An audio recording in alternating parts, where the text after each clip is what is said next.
Yeah. You guys ready? Yeah. Cool. All right, and here we go. All right. Lisa Arnold and Gary Chaney, thank you for being here. I've never felt so unfit in my life. Yeah, so next Yeah, I know. Yeah. Like the whole COVID thing came on, and I was like, stop going to the gym. And it was like, all right, I gotta get back into this. So I'm not going to introduce you guys. I just want whatever you want to. How do you want people to know you? The last guy asked, I was like, "Who are you?" And he was like, "Oh." 3.5 hours later, he Yeah, answered the question. 3.5 hours. Yeah. So, but I don't like putting people in a box. So, I guess introduce yourself and what makes you you. My name's Gary Chaney. I guess as it pertains to life, I work in a hormone replacement therapy clinic. Father of one. I have a 3-year-old. Not married or anything like that. As it pertains to sporting, and I guess what I'm more known for, I coach a lot of bodybuilders. I myself compete in men's physique. I coach all divisions. So I turned pro to 2019, August 2019. After about 17, 18 tries or so, finally got my pro card. I started competing in 2006 while I was in college. Bodybuilding or men's physique didn't exist at the time, so I only did bodybuilding. Men's physique came along, found that was better for me, and started competing in that. Started coaching people in probably 2013 or so. And just like any sport, you progress as a coach. So at this point, more people,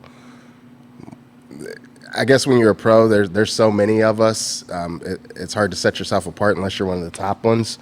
So, but as far as coaching, there's only a handful of coaches, even in Ohio. And even with that being said, there's only a handful of good ones. Okay, I was going to say good coaches. There's a lot of coaches. Yeah, so there's a lot of coaches, but there's only so many teams, I should say, where people actually have people on their team and so on. And of them, there's only so many that I actually consider pretty good coaches.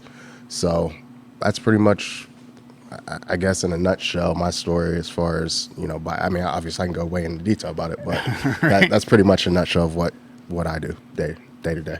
Yeah, and that's a super competitive, thing, I guess. I've known a little bit about it. I've lifted for a long time. So are you coaching her right now? Is that the goal?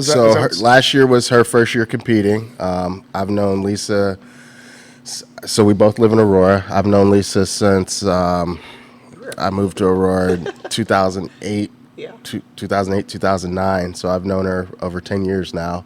Okay. And when I originally moved to Aurora, I was strength and conditioning coach. So I made a name for myself and kind of built a following within the surrounding cities as probably being the toughest trainer in that area. At least that's what I deemed myself. That was the goal. So I was personal training a lot of people. I was working with groups. I was doing a bunch of sport-specific training for kids and so on. And so that's how I built my name and my following. And then on the side was bodybuilding, which has always been my passion. When you're bodybuilding is just a whole different mindset. It's a whole different. They're just a different set of people as opposed to training a 14-year-old athlete or training a mom that's she's there because she doesn't work and we're not that bad. You get a little of all walks of life. I understand that. So it's it's all relative in a sense, but bodybuilding is where my passion is. So anyhow, in meeting her, she's to tell you a little. One of those moms. Yeah, she was one of those moms, but she was on a different level. Right. And she's her own biggest. It seems so. Yeah. Visually, physically, everything. So she's the type she's her own biggest critic, and she's her own biggest. She can be her own biggest setback. So you can tell her that she can run a mile in 5 minutes, and she'll say no way in hell, and she runs it in 4. You tell her she's gonna turn pro, she's like, I don't know. Look at this girl, this girl, this girl. Look at her ass. I wish I had an ass like that. I wish this, I wish that. There's no way I'm gonna beat her. And then she gets up there and turns pro. Her first show, she competed against. She lost to 2. She got 3rd in her first show. Looked phenomenal. She lost to a girl that's now a pro, and to another girl. I don't know what happened to her, but she was probably the oldest one on the stage at the time, and it was a tough class. And then she turned around this year, won an overall, and then whooped everybody at nationals. So you just got your card this year? Yeah, just got it. So I mean, who is Lisa? So I'm a mom. First and foremost, I have 5 boys. Been married 25 years. I've been a nurse for 27 years. So when I left nursing for a little bit, I was teaching fitness classes, and I think that's when I had met Gary. But I've always been a runner. Not anymore. But when I met Gary, I would come every time and be bitching about my legs and he's like, you gotta stop running. I'm like, oh, this hurts. That hurts. Yeah. Well, Stop running away from things. Right? So instead of, yes, exactly. And if you know any ultra runners, that's exactly what it is. So then I started with marathons and kept going until I was doing 24-hour races and ultra marathons, 100-mile races, those crazy, stupid things, which was fun, but never got to the point where I wanted to be. And then finally listened to Gary. And I've been lifting for probably 12 years, but just never. I've been telling her to compete for probably 12 years. Right. And I just had a different mindset about competing. I didn't. There's no way you're getting me up there in one of those bikinis. Okay, listen. Because it was a different, of what I thought it was versus, especially for women's physique, which is very much, I feel like, a sport. It's very different, I think, than bikini or some of the other divisions. But Gary can speak more to that. But it's been amazing. I mean, I love it. It's way harder than anything else I've ever done. Yeah. How did that work out with this year? When did you compete? When did you end up doing that competition to get your card? Was that earlier? Was that earlier this year? Or? Just like August. Yeah, August. Oh, okay, so and that's what I was wondering. How is that with the whole COVID and the gyms and their numbers weren't down. No, they did really. There was 1,600, 1,800. Give them credit. They pulled it off, and they pulled it off well. And apparently, it wasn't even run to us, to the athletes, coaches, and so on. At least from my perspective, they ran it about as smooth as could be. But in talking to some of the people that actually are responsible, they said it was like a shit show. It did not go the way it's supposed, but they covered it up well because it went really well as far as I'm concerned. But pretty much the way it worked. So. I started out the season coaching, I don't know, X amount of people. And I had a lady in California. I had another girl in Arizona and so on. And a lot of them fell off because their gym, they closed before us. So, they shut down on the West Coast before we did. So they're like, I have no gym. How am I going to get ready for a show with it? And I had to respect it. If you don't think you're going to be able to get ready, then I get it. Right. So a lot of shows kept getting canceled and pushed back or relocated. This year there was a show in a bingo hall, worse. I mean, and it was one of those things. Yeah, I mean, literally they had the bingo board on the wall. It was the most terrible venue I've ever been to, but they pulled it off, and you got to give them, credit. Yeah. You got to give them credit because these people dieted for X amount of weeks, months, and so on. And so they had to relocate it, and they found a venue, and you can't beggars can't be choosers. You can't complain. Just if the show was in this garage, show must go on. Yeah, got to go on. We're here to compete and leave. It is. Well, that's what I was thinking about because I've lifted my entire life, and I remember one year it was the most dedicated I got was. My goal this year is to fool people into thinking I'm trying to compete this year. That was really hard. And I'm I don't know how these people, because the dieting and the leading up to and all that, it's so strict, and I guess for some people it might be a little easier than others, depending on your diet and just genetics. Your body composition, genetics and everything else. But I was wondering with, especially this year, trying to work all that out in the diet and the timing? Because I know there's a lot of timing and stuff that goes into that, and when you're going to compete and like water retention and all that. So I mean, how'd you even like navigate that? Did you have a gym? Do you guys have like a gym that is like more secluded? Because I know it was Ohio. During COVID. Yeah, we have a gym at home that I never train in, only during COVID because I was desperate. But I lucked out and had access to a gym that probably should have been closed, but it was a private gym, like it was like a members only type thing, key code, all that stuff. So it wasn't, I go in the gym throughout COVID. Most people I ever saw in there was 4 people. Mm-hmm. So I was able to train all the way through. I had other people that were, I had one guy, Jay, I give him credit. He'd get up every day. He lives out in the west side. He'd get up and he'd go run the steps or whatever, and he'd just do band workouts at home. And he made it to the stage. Amazing, yeah. So that's incredible.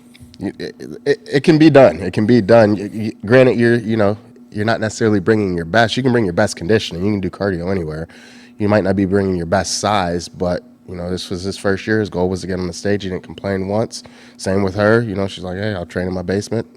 I don't prefer to train here, but if this is where it got to be done, it got to be done. So as far as like timing and things of that nature, the things you're speaking on, like water retention, those are things you worry about at the very end. Right.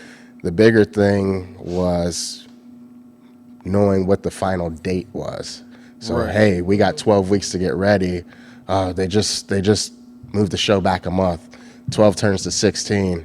And now you have to keep, these clients mentally positive and keep them in a good place because another month? I don't know if I can do another month. And every last one of them, minus the couple that were out of state, pulled it off. That's awesome. Where do you think that comes from? Because it takes a special kind of dedication, a special kind of internal drive to be able to not only do it in this time period, but just to compete in general. Because it's a different mindset. Yeah. It's a different kind of hard. Like when I was ultra running, like it's physical, like and I've delivered 5 babies. It is the most physical, intense pain but you constantly have to override it mentally. And I think for this, it's the mental discipline because of the diet. The working out is actually less during prep than it is in the off season because you're more restricted on what you're allowed to do, at least for me, because I overdo things. But it's the diet. It's the diet. See, there's something there. It's a whole nother we could do a whole podcast on that alone. Hey, we got time. Not a coach female. Hey, please.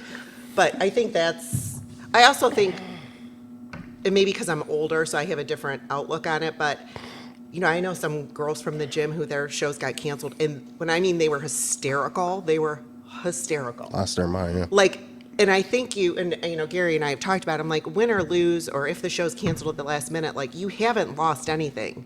You've gained 16 weeks of muscle, 16 weeks of discipline, 16 weeks of better condition. Yeah, mental fortitude too. Some David Goggins shit. Literally the whole time I'm like, uncommon among oncoming people. Okay, this is the female Goggins right here. This is the female Goggins right here. I actually shared that quote with Gary because that is exactly. Yeah, that's what I was thinking the entire time. I was like, man is a machine. It's the female David Goggins. Well, that's the biggest compliment ever. But that's exactly what it is being, everybody can go and lift and, that's a dime a dozen. But if you can get that discipline and to do a show, it is becoming like uncommon among the uncommon. Like, and that's how I think I approached running. Everybody can go run a marathon. That's, but then it's another level to do. Do I have to run the whole thing? Can I walk? They're clapping them in. Yeah. That's all right. But it's true that the discipline is the hardest, and I think how you look at it. But for a lot of younger people, I think now because of Instagram, it's like the thing to do. And you can see those people backstage who's like, they're one and done, and they're clearly only doing it for like the donut bucket shot list and like the bucket right. list and say got this done. And that's, you're gonna suffer for makes it way harder, I think. I think I agree with everything she said, but I kind of view it a little bit different. I kind of view competing. I've done so many sports and things that I kind of view competing as any other aspect of life. So even if you're not into bodybuilding, and you're really successful in your day to day, or you wanted to get married and have a family, or whatever the case was, you did what you needed to do to accomplish that goal. So if your goal is to, I get people all the time, it drives me nuts, coming in, yeah, I want to compete. Do you want to compete, or do you want to say you competed? Like, That's exactly it. Do you actually want to be competitive, or do you just want to go through the process to say, I know what it's like to be a competitor? Because I don't want to train you to like, your results represent me. My Instagram is not, hey, looking for a coach. My Instagram is, hey, I trained this person. This is what they started. This is what's the end result. And does everyone win? Does everyone even look good? Not necessarily, because some people talk a big game and get into the prep and they don't back it up, or, they face better competition that day and get third place. It doesn't take, like she said, it doesn't take away from, the hard work you put in. You still were disciplined for X amount of weeks. You still gained muscle. You still did these things, but so did the other two people that beat you. So right. It's a whole different level of competing and just stepping out on the field. Yeah, absolutely. There's nobody to depend on. This is the quote I live by when it comes to competing. You're the only one that has to get on that stage. So if you want to skip cardio, if you want to miss your meals, if you want to bitch, cry, complain, I'm not standing up there half naked. When I stand up there half naked, I did what I was supposed to do. And if I get beat, at this point in my life, if I get beat, I can cope with it. When I was younger, because I'm so competitive, I get beat and I get off and I'm mad at the world. But who are you mad at? The 10 judges that unanimously thought you lost? Or are you mad at, who? There weren't any politics or all the dumb stuff you hear people say. There's got to be somebody else to blame than myself, right. Though, right? It wasn't your coach's fault. They weren't gonna. You got 7th place. Your coach, nothing they could have done would have bumped you up 7 places. Maybe you would have got 6 if they didn't miss the mark on this or that. But it's an adventure, and you just have to have the mindset to get to the goal. And like I said, that goes across the board for anything in life. So you get what you put in. Right. Well, so what's the difference? I totally agree with that, and that's a really good point. But what's the coaching aspect of that? Because a lot of people look at lifting or bodybuilding or powerlifting. There's all different coaches, and like we talked to Mike Manchek last time about Brazilian Jiu-Jitsu. When they go to a competition, even the best black belts have coaches going into a competition. So what's that edge of that for that bodybuilding aspect that you think that having a coach versus not? Yeah. What do you think? The benefit of having objectiveness, I will say, is huge. Make sure pull that. Sorry. Because I don't think, especially if you're going to the extremes of competing, you're kind of a little screwed to begin with. And I think you can't. Don't you think a little bit? I would agree. I mean, it's just you can't look at yourself objectively ever, and I think you need someone to do that. And there's so much. If you have a good coach, there's so much science, and I say wizardry that goes into it. And like I said, I'm a total science nerd. I love it. But this is a whole different level. I couldn't, I've done this several times, but I couldn't go coach someone to get them to the stage right now. So to find someone who's really knowledgeable about how your body's going to respond to things is huge. And I think for female competitors, the other aspect is a lot of coaches don't know what they're doing, will throw you on everything and anything, supplements, and you can be really screwed up for a long time, especially if you're young. And they don't care because all they want to do is get to the stage and look good, and not. So I think that's really important too, to have a coach who's gonna. Everybody's body's different too. So how do you even go about? And somebody who's knowledgeable across, because I'm 47, so to coach me is totally different than to coach a 22-year-old bikini competitor who's this big. It's totally different. Yeah, I think the best part of COVID was it allowed me to learn. For example, we ran into a lot of issues this year with her body. COVID allowed me to, it allowed me more time, honestly. You know, she's, since the beginning of time, she's had digestion issues. This is before me, digestion issues and bloating, and she's used to it. She's like, oh, Gary, if I eat this, look at what I look like. And she'd eat it, and she'd be like, I haven't looked like this since I was pregnant. And her stomach would be, you'd see like abs on top of this huge, huge stomach. And she'd be like, all I ate was a steak with a roll. And she goes, I know how my body responds. And now she's sitting in the car. Her family's out doing this, and she has to sit in the car because her stomach hurts. Well, it took a lot of trying this and trying that, adding this in. I mean, to the point, I actually told her during the prep, and I think it kind of came off wrong, but I told her, I said, hey, if I can't figure you out, I'm going to recommend another coach for you, because if I'm not good enough to get you there, you know, I want you to succeed.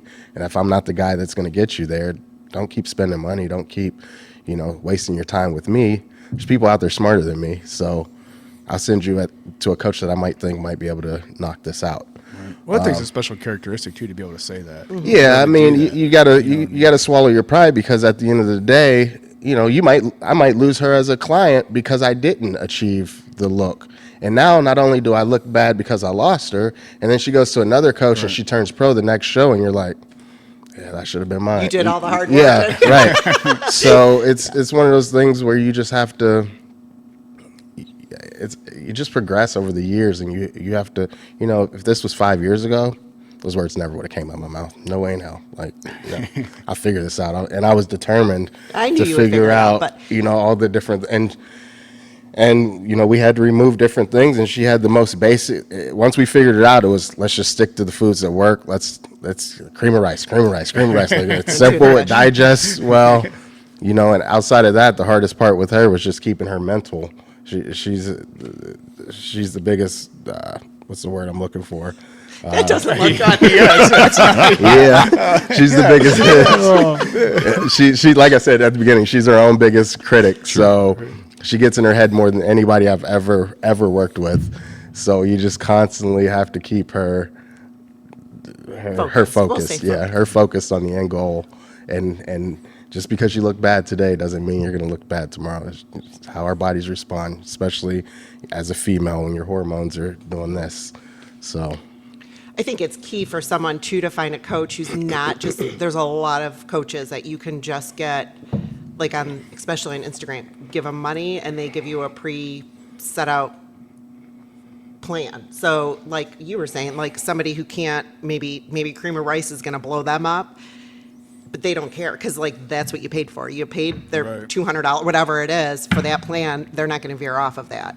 And I think sometimes like I felt like when I won, like I was happier for him, and I would have been more sad. Like if I wouldn't have, I would have been more sad for him, because he worked so hard. And I think that's when you know you have a really good coach, versus are you going to be happier for yourself? And I know that sounds like strange, but I really, like, I was so happy for him, because he did all the hard work. And like what I'll say to that is, like, I go back and forth in my head about what is cooler to me, competing myself, and like I turned pro last year, and it's hit home, but it's really not that cool to me. Like, it's cool because I did it. It was a goal. Right. But it's, so what? Like, I'm one of thousands of pros, like, and I'm at the bottom of the barrel again. Like, nobody knows me. This is an example I always use. If I got on a plane today, number one, I don't even look, I look like I'm in shape. You wouldn't say that's a pro bodybuilder. You know what I mean? You look pretty jacked. That's better than just in shape. In my head, I look like I'm just in, you know what I mean? Right. If I got on a plane, you'd be like, oh, dude works out. If Joe Burrow gets on a plane, you're like, he plays, like, hey, what sport do you play? You look like that guy from LSU. Yeah, that's me. You know what I mean? Right. So it's not that glamorous. But again, it was a goal I accomplished. So with that being said, when you're coaching someone, and you know, she hasn't been doing this sport long, but when it was a goal of hers, and you kind of go through this journey with them, like, I literally almost cried when she turned pro. Because I've known her for so long. Right. and two, just the process we went through to turn her, all the issues with the walls we ran into, like, it was well worth it. Like, I sat out there, they banned an audience last minute, so I literally sat, it's on my Instagram, I sat out there in the rain with an umbrella outside this, looking through the window, outside this curtain. Mary Poppins out there. There was literally a crack in this curtain. It was an outside tent, a crack in the tent, and I was like this with the umbrella. And there was a live feed, but it was delayed, so I'm like, yes, like watching, and then she won, and I was celebrated in the rain and met her back in the hotel. Well, it kind of goes back to the whole coaching piece of it, and that, like I said, it's one thing to know what you can do and to understand your body, but like you said, everyone's body's different. So being able to, even in life, being able to have somebody you can kind of help along, and when they figure it out, or you're able to help, I could see that connection could be even more so than, more to you than just figuring out your own, issues. Because obviously you live with yourself all day long, so it's easy to figure out, some people, it's easier to figure out your own problems than it is somebody else's. 100%. You know what I mean? So to be able to help somebody along with that, I could see that could be a real thrill, especially when they're able to do it that quickly. Because I know a lot of people have competed multiple times and just never get there. Yeah, that's where I thought I was. 17, 18 show. I'm like, man, so how do you become pro? Like, take me through that process if you. So pretty much the way it works is like the easiest analogy I can give you is when we talk. Let's just talk high school sports. I was a wrestler, so for wrestling, there's sectionals, districts, state. So you go through your whole season, and there's sectionals, districts, state. The goal for every wrestler is to make it to state. Okay, so sectionals, top 4 sectionals go to districts, top 4 districts go to state, and then top 8 at state place. With bodybuilding, there's regionals, which are just your local shows. They're every weekend, all over every single state, all over the country. There's a regional show. Okay? You have to place top 2 at regionals to be a district or to be a national qualifier. It used to be top 5. They changed it to top 2, which is better, because you could place top 5 at a show and there only be 5 people in your class.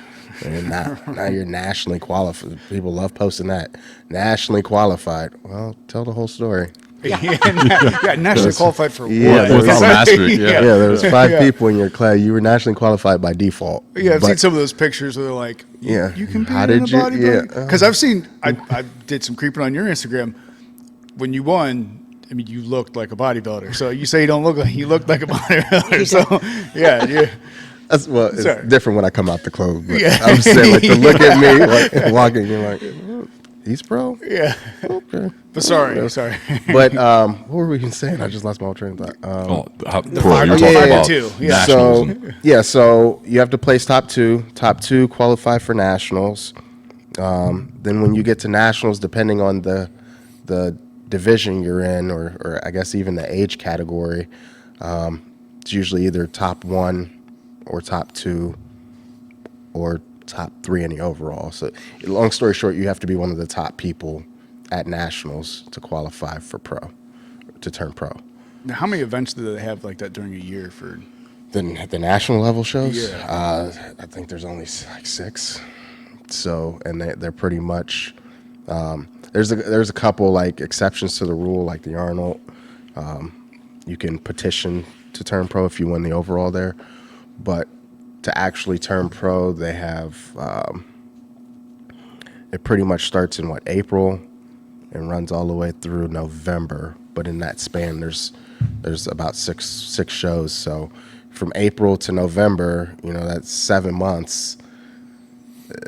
That's a big spacing, because if you miss it at the first one, it's like, do I keep dieting and keep dieting? I already dieted 16 weeks for this first show, and now you want me to diet another 7, hopefully not another 7 months, but my last chance is 7 months from now.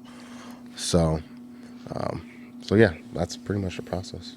I don't like dieting more than like 8 weeks, period. I'm like, oh man, it's February. I got to go outside without my shirt on soon. I guess I'll start doing right. Yeah, I better figure this out. I'll cut the alcohol out. So let me ask you this: how do you? So nurse, mom, 5 boys, 5 kids. How the hell do you balance all that?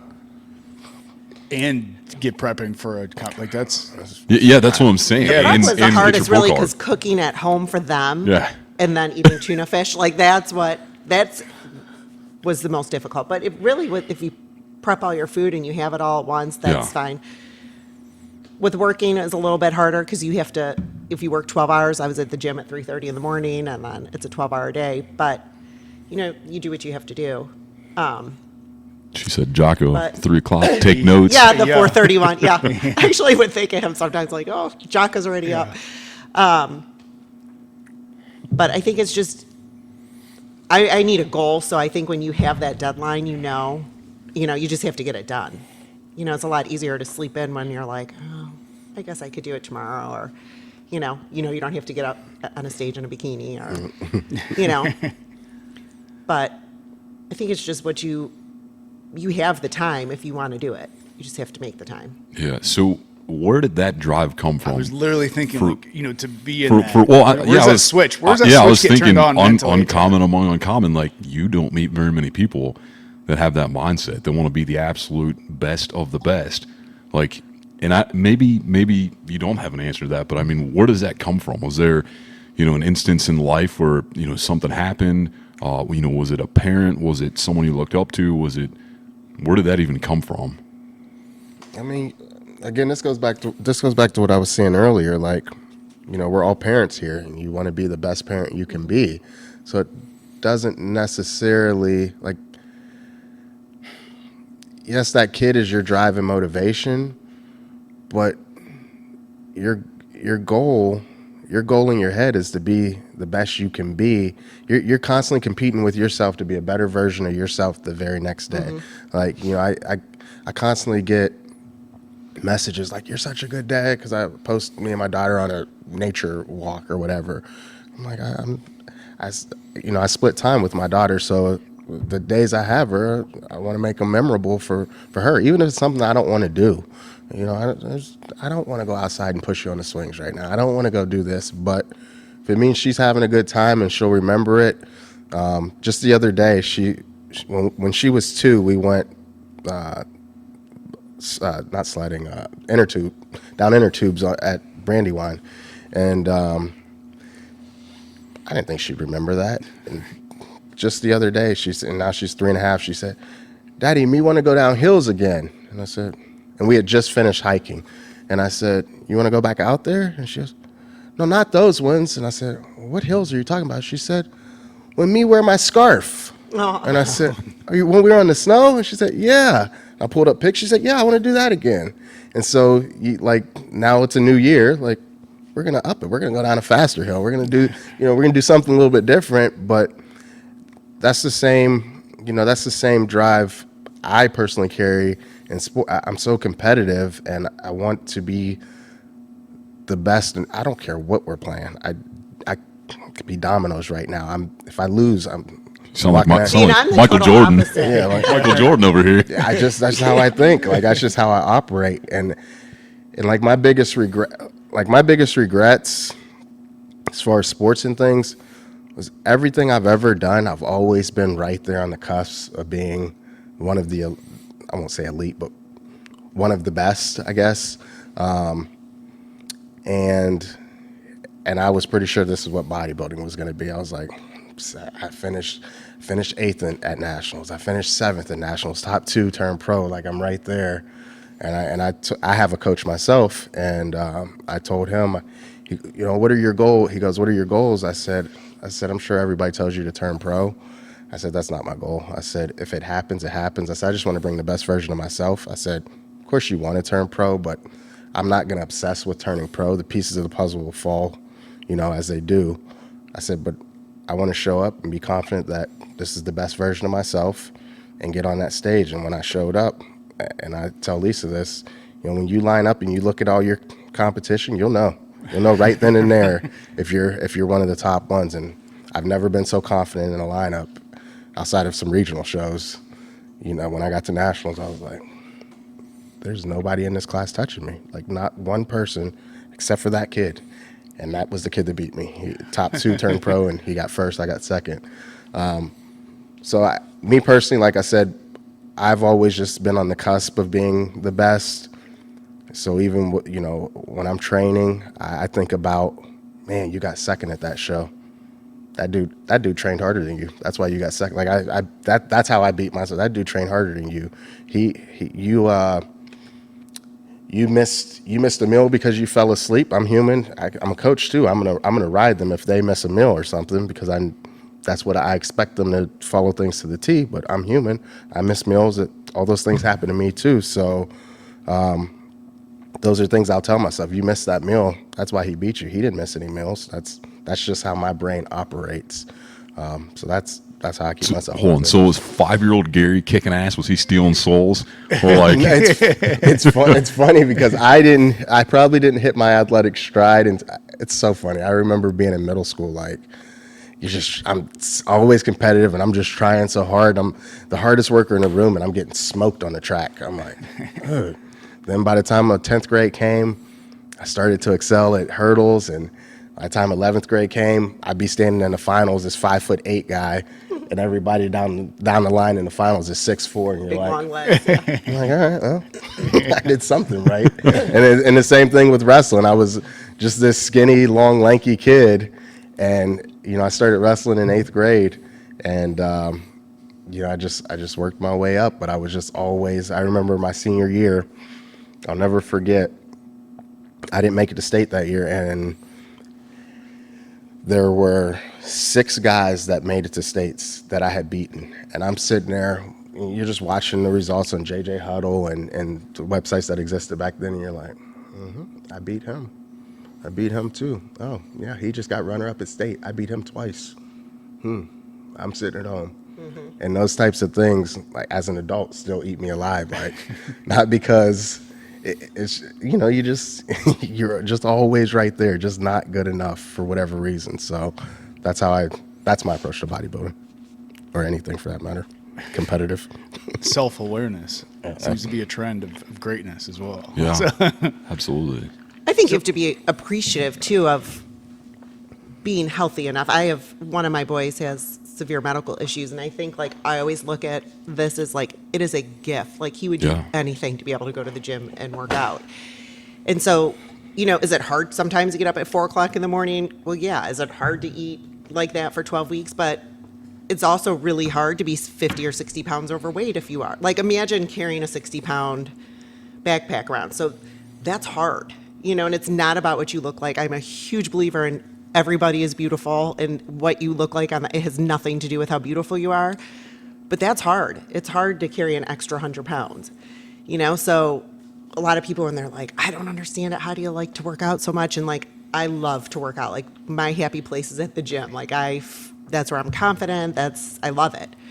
But for people who aren't, it's hard to not be healthy, and it's hard to be overweight and not be living your best self. I think is really, you're cheating yourself out of what you were meant to be, I think. But I think when you get there too, because I've talked to a lot of people who weren't healthy at one point, and then they became healthy. It's like, what have I been doing my whole life? This feels awesome. Right.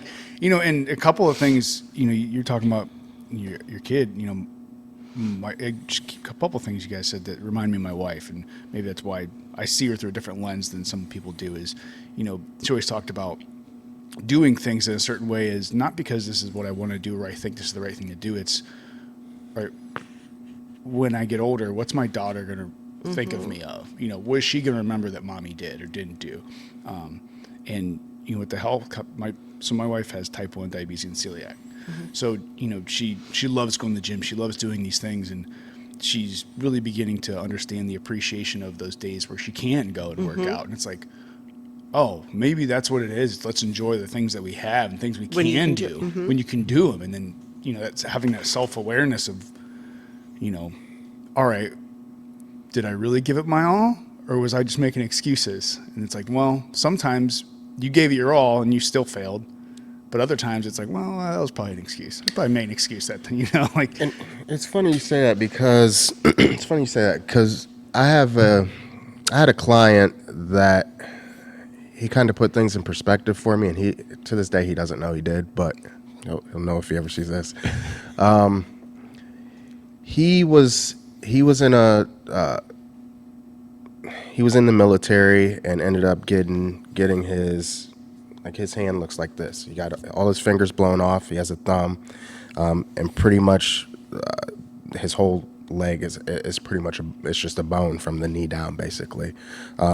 He was an elite track athlete in college, and so on.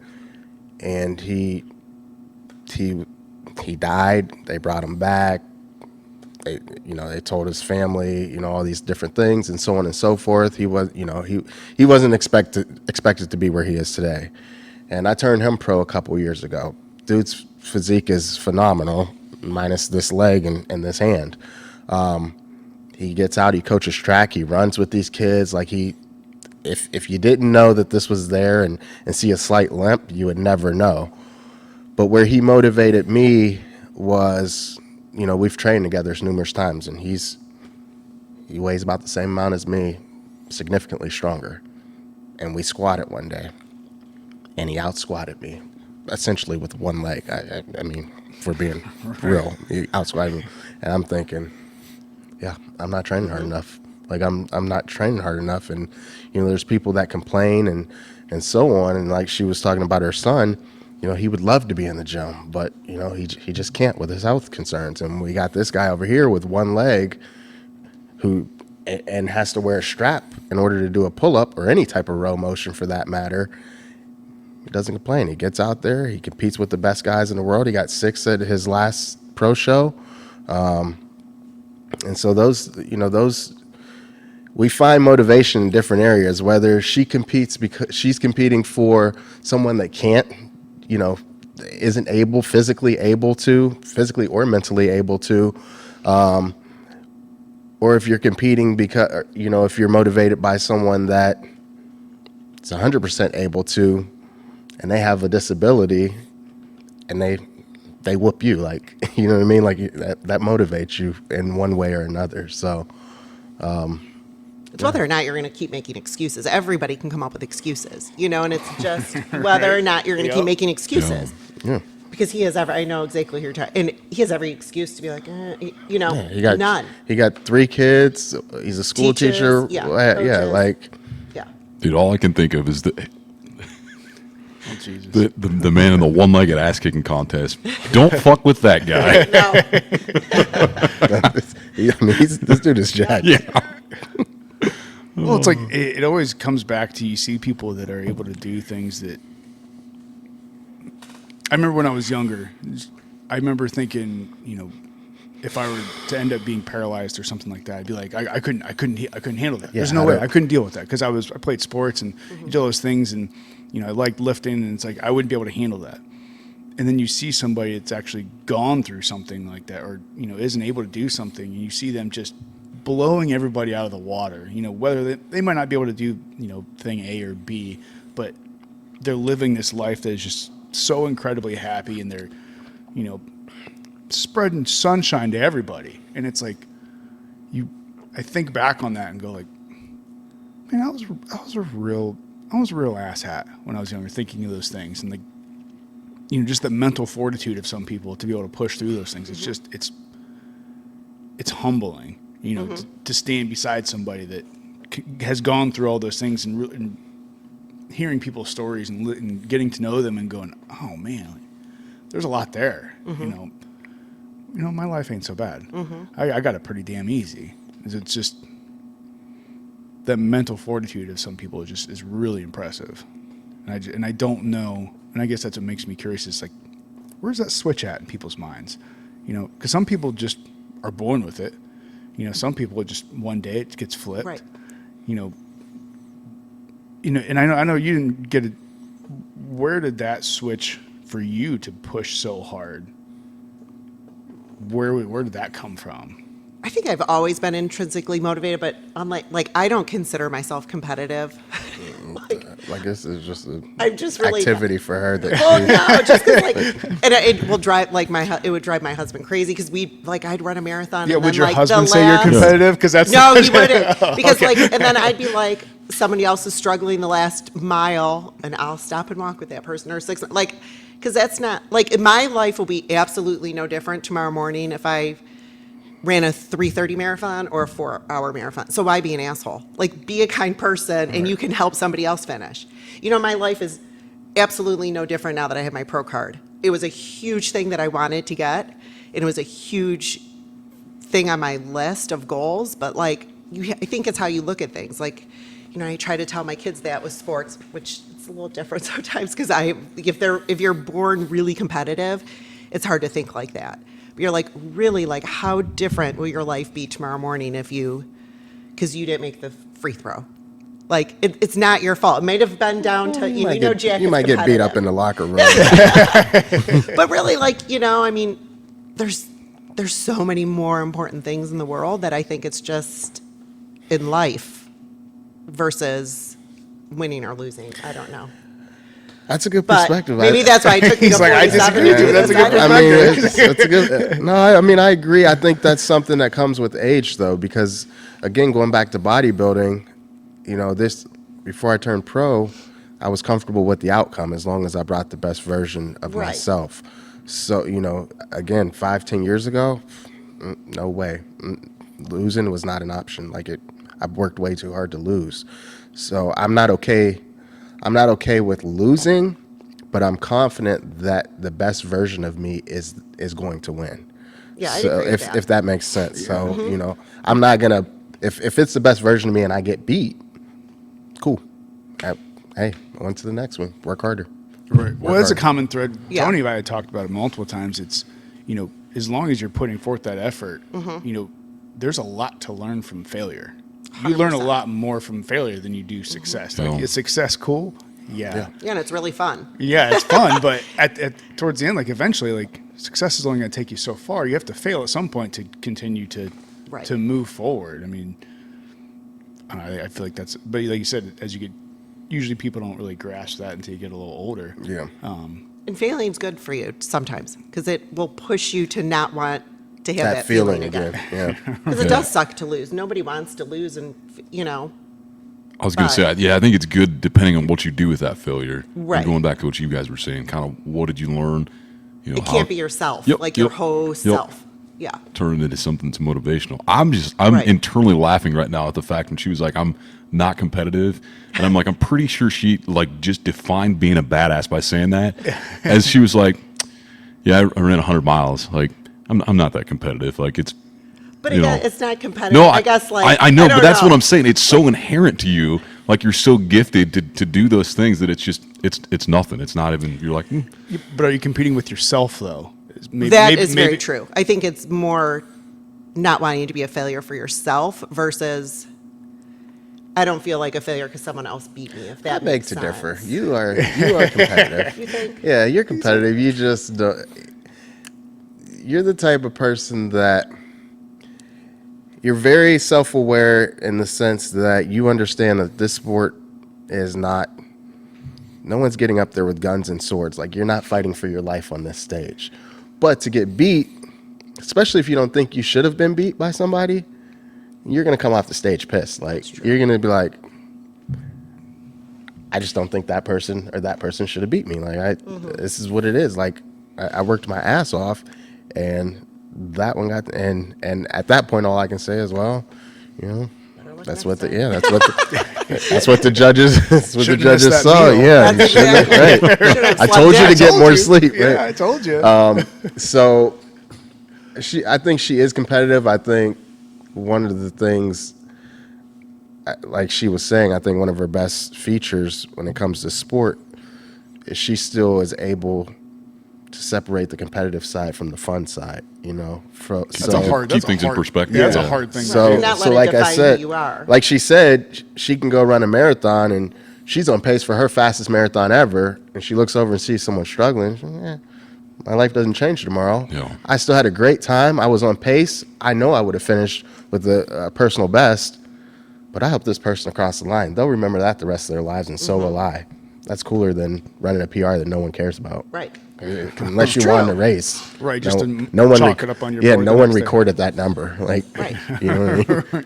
So I think, like I said, I think one of her best features is that she can separate the two. And you know, even when we were going to this last show, I'm just so bummed out for you that you can't watch it. I was like, I don't care. My job was to coach you to the show. If you traveled if you traveled to California by yourself to compete, chances are I'm not going to that show. I'm going to watch it from home or be calling you or get the results. My job was to get you there and set you up for success. So, I have clients that are out of the state that I've never even met. Like you've talked to them on the phone, you FaceTime with them. Hey, let me know how you do when you get off the stage. Right. Send me some pics. And I feel like that's not a very common trait for people. I think it can be a learned thing to really be self-aware of, separating the, competition versus the fun. Have you always been like that? Or is it something that when you had your kids, or is it always? No, I think I was always like that.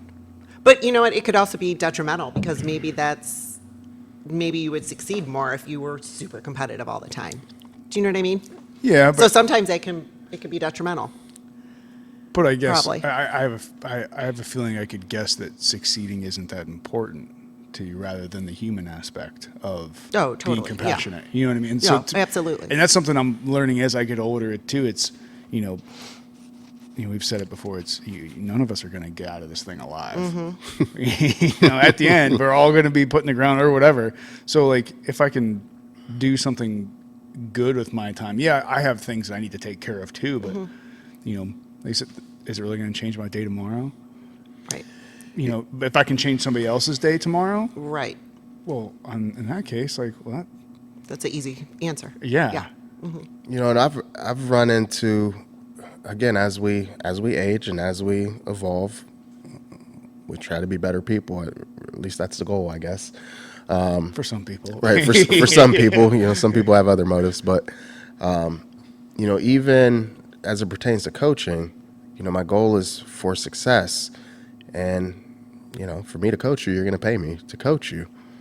But I've had people run into financial issues where like, man, I got this going on and this happened and it wasn't expected. I'm just going to put the prep on, we're 5 weeks out. I got to put the prep on pause. I can't afford to pay you right now. I got to handle this.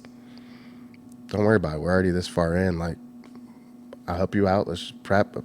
I don't expect you to pay me on the back end or whatever. This will come full circle one day, whether somebody helps me out when I need it or whether one day, because you excel at this in your life, your personal life, you're a carpenter and I need something built, you'll say, hey, I'll help you out. You don't owe me, but hopefully these things come full circle one day. So that's kind of one of the things that I'm learning as I get older, that it's not all about money. It's not all about winning. It's not all about the personal successes. It's about, how can you help someone else, I guess, at the end of the day.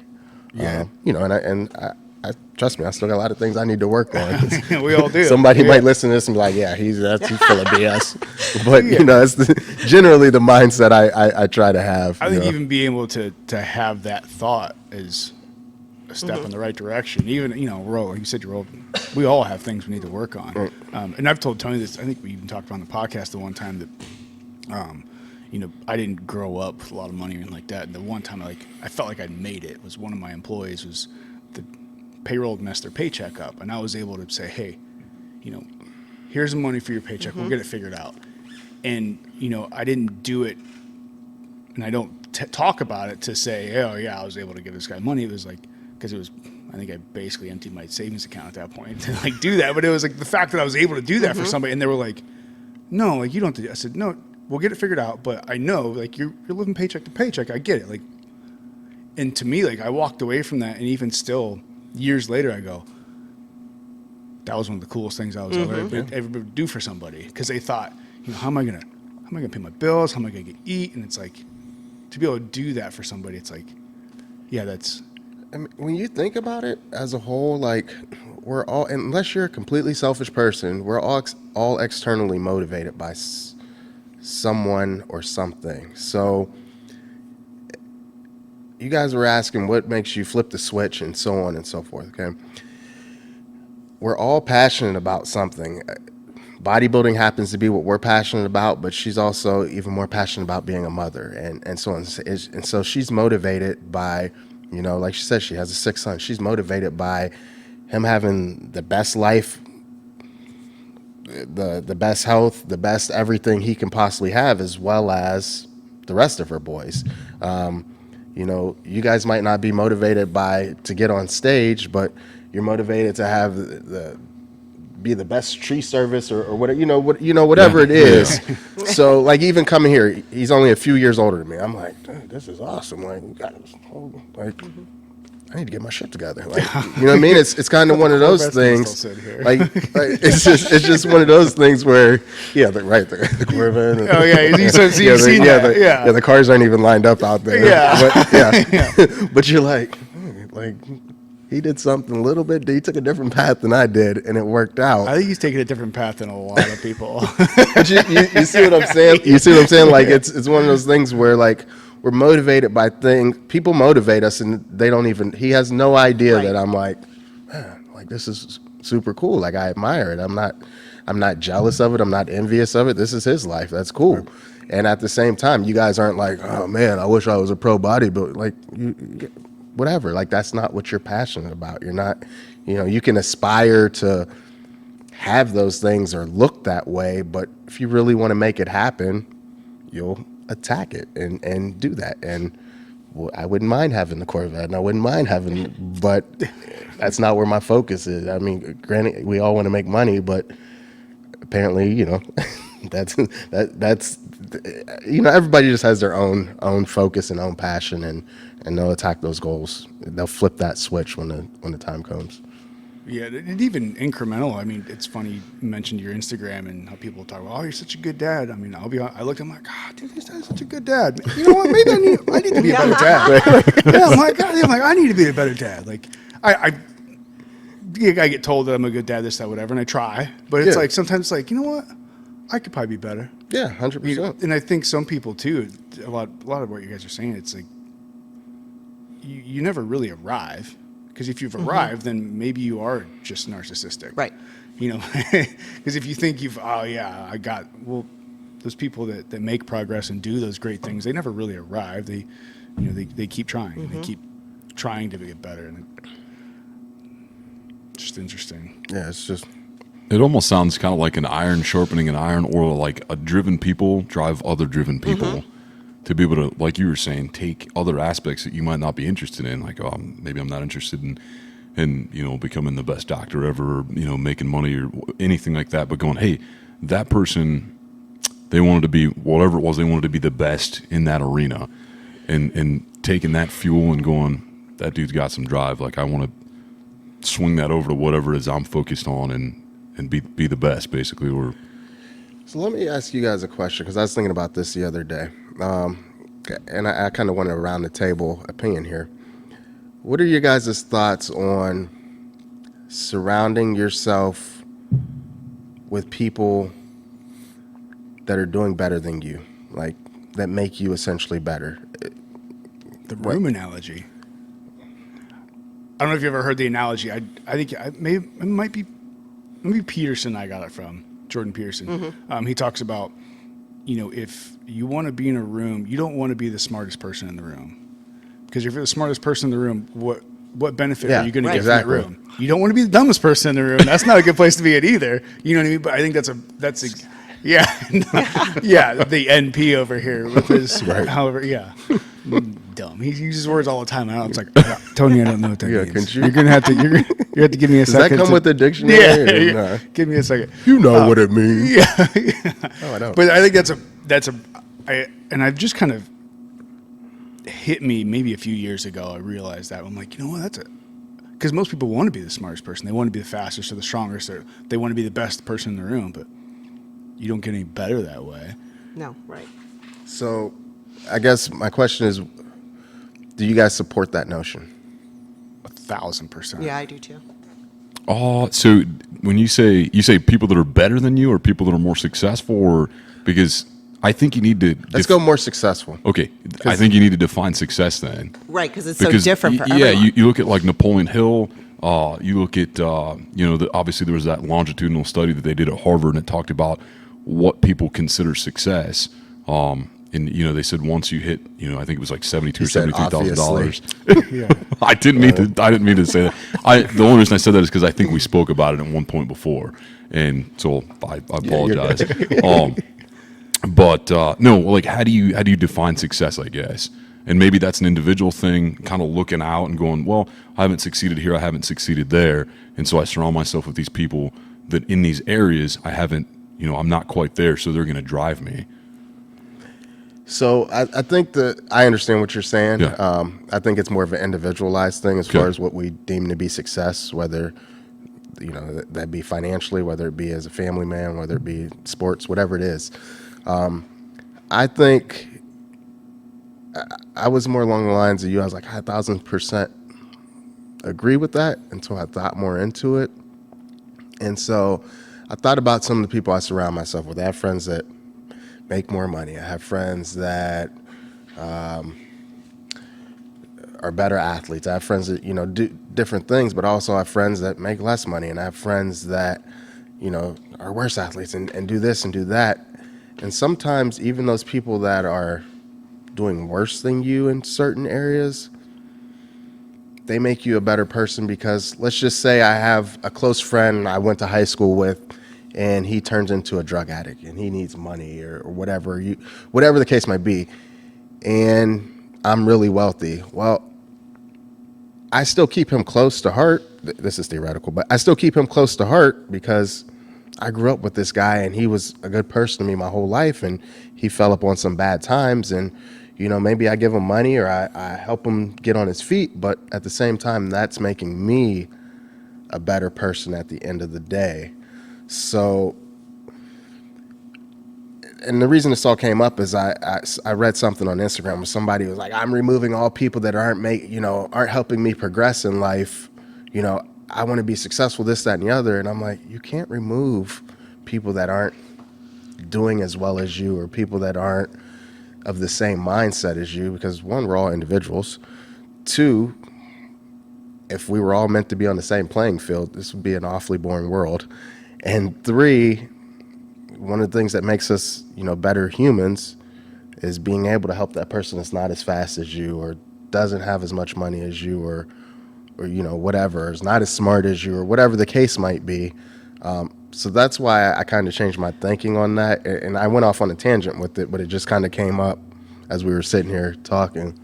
Well, I think in regards to that, a very good friend of mine lost her son to a heroin overdose, and he was a state champion wrestler, nationally qualified, made it to the MMA, got a huge contract, just couldn't beat it. So I do a lot of work with her now at rehab houses and sober houses, and I think looking on the outside in, someone would say, "Oh my God, this person that you're sitting next to has been through rehab 6 times. What a complete failure. Yeah. What a failure. Blah blah blah blah."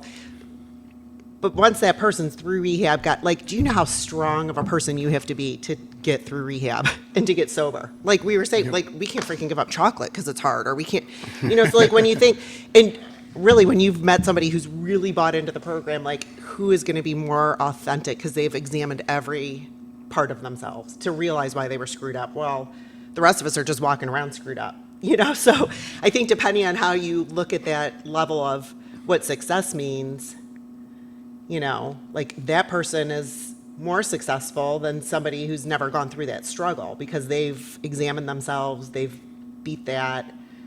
So I think it just depends on there's so many different situations, like you said. Like isn't necessarily defined by one blanket.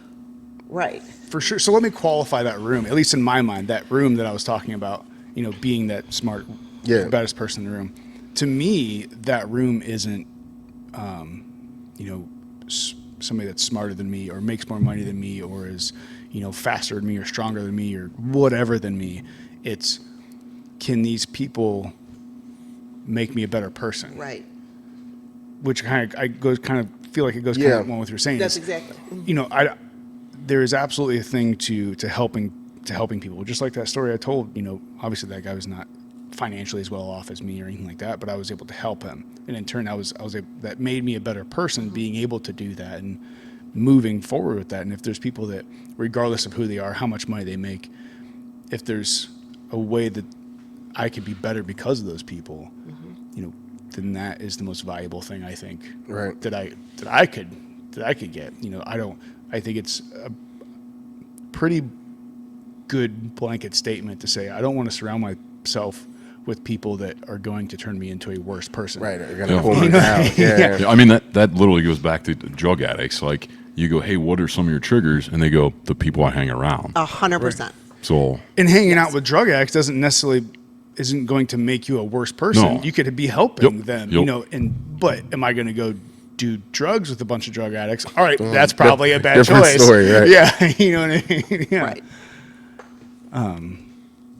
Yeah, it's funny because when I'm from Warren originally, and like I didn't come from much, and like my last 2 years, I lived with my wrestling coach. Long story, but I lived with my wrestling coach my last 2 years in Girard, and so that was the first time I ever experienced like family. Like, there was a mom and a dad in the house. He had 3 daughters, and then they took me in, and so it was kind of one of those things where I was like, wow, this is what, like, I never grew up with that. So it was different. It was cool, but it was cool. I mean, I never had a dad in the house or anything like that. So it was cool. But then, I go to college, and then I moved to Aurora, and in our area, between Aurora, Hudson, and Twinsburg and Solon, those are all wealthier communities. So now I'm seeing houses I'm like this. Holy crap! Like, this is where you live, and you can't walk in people's houses like this. You have to walk in like you've seen it before. They turn around and you're like this. That's pretty much how I do. You know what I mean? Like, oh shit! But out there, a lot of people have really nice houses, and people own this and do that, and run this company and run that company. And with me training a lot of these people, you're surrounding yourself with a whole different network of people that you've never come across. And so it was nice because one, I met a whole different, population of people. But two, I learned a lot of things, because you think you got a good idea, and then you talk to somebody that knows business and knows numbers, and they're like, yeah, that's not going to work. Well, why wouldn't it? It's very easy for them to play devil's advocate because they've made those mistakes before. So it was always nice surrounding myself with, that type of group, because it made me better. But at the same time, you also run into the same ones that they know they have money, and they know they have power, and they know they have these things, and they treat people that way. They lose their compassion. Yeah, and you're like, that's not what I came from this. I don't care who you are. You're not going to talk to me like that. You can talk to whoever you want like that. You can run whatever company you want. You got all these employees under you. And that's the same way I treat work, because, a lot of these people come in and they're spending a lot of money, and they'll talk to me like I owe them something. You came to me for help. If you don't like it, then go somewhere else. Like, right. That's probably not what the owners want to hear, but yeah, it's funny, what it is. With my job, I travel around a lot, and I've driven in some of those neighborhoods where, like, you drive in, it's like, oh wow, this is a nice little neighborhood, and like the further and further I get into the neighborhood, I'm like, oh, this is a really nice neighborhood. And then all of a sudden it's like, oh, that person's put an addition or like a little outbuilding on their property that's bigger than my entire house. Like, what? And then and I end up talking to some of these people. It's like 1 o'clock on a Tuesday afternoon, and they open the door in their PJs. I'm like, what the hell do you do on a Tuesday at 1 o'clock? You could be like hanging out in your PJs. Like, maybe they're a night shift worker. yeah. There ain't no night shift. Maybe workers they that just make that pulled a kind of money. I'm like, man, like, but then you walk away, and for a long time, I used to walk away from situations like that and go, where did I mess up? Right, what didn't I do? What didn't I do? Like, is it too late? Yeah, like, damn it, Mom, you screwed me over, like, or whatever. Like, and it's like, you know what? And then same way, you get to know or talk to some of those people in some certain circumstances. It's like, yeah, how miserable are they as a Yeah, like, yeah. is, I don't. are I they don't want really your big house. successful? You Yeah, keep right. your big house. Like I don't want Right. that. Like, I'll never forget. I had to drop off something to a lady I used to train, and I'd never been to her house, but I'd heard all these things about how crazy her house was. And I drive up her driveway. I was like, I think I'm here. Like, where do you want me? She goes, you can just put it by the pool house off to the left of the house. And I said, that's the pool house? Like that's like where you keep like the inner tubes and that's all that's in there? I said, your pool house is bigger than my whole house. Seriously? She starts laughing. She's like, yeah, it's just the pool. It's just the pool house. Just the pool. Yeah. Okay. Whatever. I just want a pool. Right. I don't own a house to go Right, with. yeah, like, right. I'm like, holy crap. But yeah, man, it's just it's interesting. But I think it goes back to too. It's it makes you realize if you have that, if you can kind of look, 2020, back on it and realizing is that something that you really want? You realize some of these people that maybe even if they're not miserable, but we had this discussion with Tony's partner that runs the tree business. And he's one of those people that's business and it's go, go, go, go, go all the time. It's what's the next, how can I make this company bigger? How can I do this? And it's, I'm working 70, 80 hours a week doing this constant. It's like, whoa. I asked him, I was like, when are you going to stop? When's it going to be enough? And he was just like, well, never. And I was like, well, that sounds like a long life, man. Yeah, and some people have that mindset. Like, I mean, again, circling back to bodybuilding, circling back to anything. When you're passionate about something, to him, maybe it's not even work to him. Yeah. And that's what he even said. He was like, "This is how I get my thrills." Yeah, Yeah. Dude, that's what Naval Ravikant says. So he'll spend 16 hours a day working, and he's like, it's not work to me. Right. So that's how I feel about coaching. Like, there's some work involved. Like, there's parts of you you don't like. You're a counselor / coach / a little bit of everything. But at the end of the day, number one, seeing these clients succeed, and just kind of knowing that there's somebody there going through it with them, like that, it makes it all worth it. Do I want to go home and type diets when I get off work at night after I went to the gym? It's about the last thing I feel like doing. Or, waking up at 5, 6 in the morning to make sure I get a plan out before that person wakes up. Not really on the top of my to-do list. But as a whole, would I rather do that the rest of my life than get up and go to Beachwood every day or get up and go to a 9 to 5 or whatever? 1,000%. Because I enjoy it. I enjoy working with these people, and I enjoy the sport of bodybuilding, and I know there's still so much more to learn, and so many ways I can be better. And there's other coaches out there that you see their work, and you're like, man, that's. There was somebody I looked at yesterday. My coach, he posted a guy the other day, and I said, I don't think this guy could have been any better. Like, I don't think I could have produced that from this guy. The way this dude looked, he looked that insane. I said, that's special work there. You know what I mean? And it's just, Or those two people really meshed together and were good for each other. Where maybe 100%, yeah, 100%. And I mean, you could. There's tons of way to mesh. Right. You can mesh, mentally, and so on. Everything can be great, but that doesn't mean the end product is what it should be. And that can be simply based off me needing more knowledge and so on and so forth. But yeah, that guy looked insane. So I don't even know what I was talking about. But really, whatever skills or whatever you're good at or gifts that you have, I think if you can use them to inspire someone else to be better, and I think, especially being a female who has muscles, like anytime I see a girl in the gym who's usually I'm a lot of times the only girl who's on the weight side of the gym. So to say that's amazing that, I think especially for young women to be getting into bodybuilding, it transcends just besides what you look like the confidence you have and just your mental, how you allow people to treat you, I think is different when you're confident in your abilities. But then also, like, I was at Hobby Lobby last week, and someone, this lady who works there, and she's like, can I ask you something? And then starts asking diet questions, and I really want to lose 75 pounds. What can I do? And then I was there, 5 days later. She says, I just want to let you know, I didn't drink any pop since I saw you. So that's huge. Like, That's awesome. That's awesome. Right. Yeah. So, it's very different, though, I think, being an older competitor than, especially female.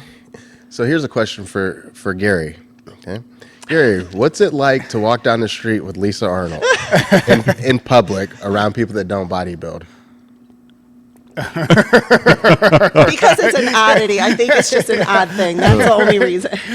You know who makes me feel the least like a pro? Standing next to her. Because I'm like, we were walking through Pittsburgh, got food or whatever, and literally people were like this. And I'm like, do you not see me standing here too? I'm here too. I turned front too. That's unfair, though. That was the day off. You see her arm? The day off. It was a day off. If we walk somewhere right now, the same thing would happen.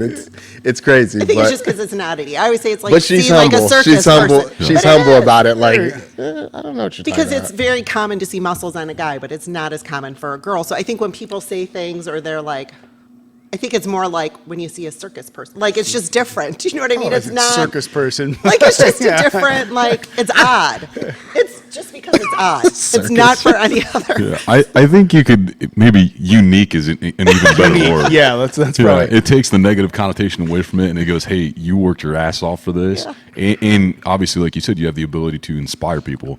I don't know if there's too many circus people inspiring people, but maybe. I don't Those know. trapeze girls, I Yeah, love no, them. absolutely, That's inspiring. absolutely. You go watch Cirque du Soleil, and you're like, I'm That's a inspired. real strength. Yeah, those are real. Those are best Those are athletes in the accurate. world, if you ask me. So, Sorry, go ahead, Bob. Go ahead. I was just saying, I think there's something special to that too, because it's funny. Like, I feel like I've talked about my wife more in this podcast than anything. But she started. She lifts and whatnot, and she started just do this little powerlifting competition. She's not a big girl by any means. She's like 5'4", 120. But she's super. She has these weird back genes. Like her and her brother both are just like their lats are just. It's weird. Like Yeah, isn't she? She's deadlifting like over 315 or something. Yeah, I think her. I think it was like 120 pounds? Yeah, she was. I think her Jeez. max was Yeah. 335 or something like that. And people were like, "Oh, I just wish I could do that. I just could never do that, or I could never be as skinny as you, or this, that, whatever." And it's like, she works for it, Right. And I think that's part of the thing too. It's like people think, "Oh, well, that person's just skinny, or that person's just strong," And or that especially when you person's just know this." which It's like- her other issues, what she's overcoming to get, I think, and that's to the part that piece. It's like, they worked for it. Mm-hmm. People just got to work for it. The lady at Hobby Lobby, you can't just want to lose 75 pounds. Like, well, what's your diet? Like, I could stop eating so much. Well, I only drink 6 cans of pop a day. Yeah. Well, that's like 2,000 calories right there. Like, people don't want to work for it. And so, I think not a lot of people, some people out there, they see people that work for things, and when they get them, they feel jealous or mad or angry. And it's like, well, did you work as hard as that person? Like you mentioned, you get up on that stage, well, did you work as hard as that person next to you? If not, then you don't deserve it. yeah. It's always you're so lucky. Yeah, Like like Cameron lucky. Haynes, I don't know. Do you know who Cameron Haynes is? I recognize the He's name. he's like a bow hunter, ultra Okay, runner. He's okay, always with Goggins and Yeah, Rogan, yeah, I was but gonna say that's why I recognize- He's a yeah, keep he's in that hammering group. guy. But he that's one of his things. Like when people are always like, "You're so lucky," it's like, well, no, you're not so lucky. I'm not so lucky. I'm working my ass off for it. Right. I'm not so lucky. Yeah, you worked for it. Right. And I think that's lost, and especially we've talked about before in the social media kind of world that we live in. I think people are starting to kind of understand that and see it a little more than what it used to be. Is that, like Instagrams are really good one where you see that picture and it's like, or that 30-second clip, and you go, oh, like that person's just so happy, they got it all. Well, you don't see the other 23 hours and 50 minutes of their day where they're struggling or they're working their ass off or something. It's all a facade. Yeah, I agree with everything you said, except for I don't think the world's starting to understand that. I think it's getting worse. Like, Some people. yeah, I mean, it's especially when you talk about if we talk about competing alone, You know, how many times you've been to numerous shows, but you haven't competed that many times. But how many times have you been to a show and saw somebody you saw on Instagram and you're like, well, I'm a stalker, so yeah. So you're like, that is not what they look like. But nowadays, especially girls, they're figuring out the angles and the filters and the this, that to make everything look like it's fantastic. And then you see them in person, you're like, nope. That's not what you. Yeah, there's a fantastic. You lied, catfish. Yeah, exactly. Yeah, and she will post what the Instagram picture and what she really looks like, and she has stretch marks, and she has dimple, and but then she'll say like, okay, don't breathe, suck it in, turn this way. She looks completely different, and I'm constantly sending them to my boys because I'm like, I want them to know like real girls don't look like this. Right. Like, do you know what I mean? Like, do not expect. And then what did Joe say? He said, well, that's because, Mom, my first date, I'm going to take her to a beach because then I'll know. Like she's take her out in the sunlight, natural light, you can see it. She has to be in a bikini. Hey, I'll be right back. I'm going to go get us some drinks. Yeah. This one's going to be trouble. Joe, where are you at? Well, it's like, I don't know, do you ever listen to Joe Rogan or anything? I don't listen. Not much. He listens to me telling him Joe Rogan's on. It was funny the one time he was talking about how his daughter took a picture of him and used the girl. app. Yeah, and it turned him into a girl. And I was like, well, Joe Rogan's kind of pretty as a girl. Like, it was like, she's cute. Yeah. He was like, he's like, I bet you that's Joe's daughter. What is that? He's like, that's you as a girl. He's like, that's not me. Like, yeah, man, it's. Yeah, it's a hard time to be a parent of a girl. Well, that's why when we found out. So I have a little daughter. When we found out that we were having a girl, people were like, are you scared to have a little baby girl? I said, no. I'm scared to have a teenage girl. Yeah. That I am scared of. But it's just hard. It's hard. Like, it's so different for boys because boys I don't think feel that same pressure, and that's it's hard to be a girl right now. Yeah, but I mean they get put in their own box too, it's a shame. There's so many things wrong. And going back to you said, you don't think people as a whole are starting to see that, and I agree with you. It's getting worse. Yeah. I think, but I've been talking to more and more people that are starting to see it. It's not wide sale by any means, but there's some people out there that are kind of seeing like, man, this whole internet thing's been kind of put us down a bad path. And it's my coach is big on, my coach, he's really successful with his clients, but he's a big name out there because he's successful. He's not a big. He never wants to be in the limelight. Like he's so good, and his clients will praise him and everything, but you'll never see. He'll just say thanks, brother, or something like that. I remember when I turned pro, first thing he texted me, I still have it in my phone. He said, "All the glory to Jesus."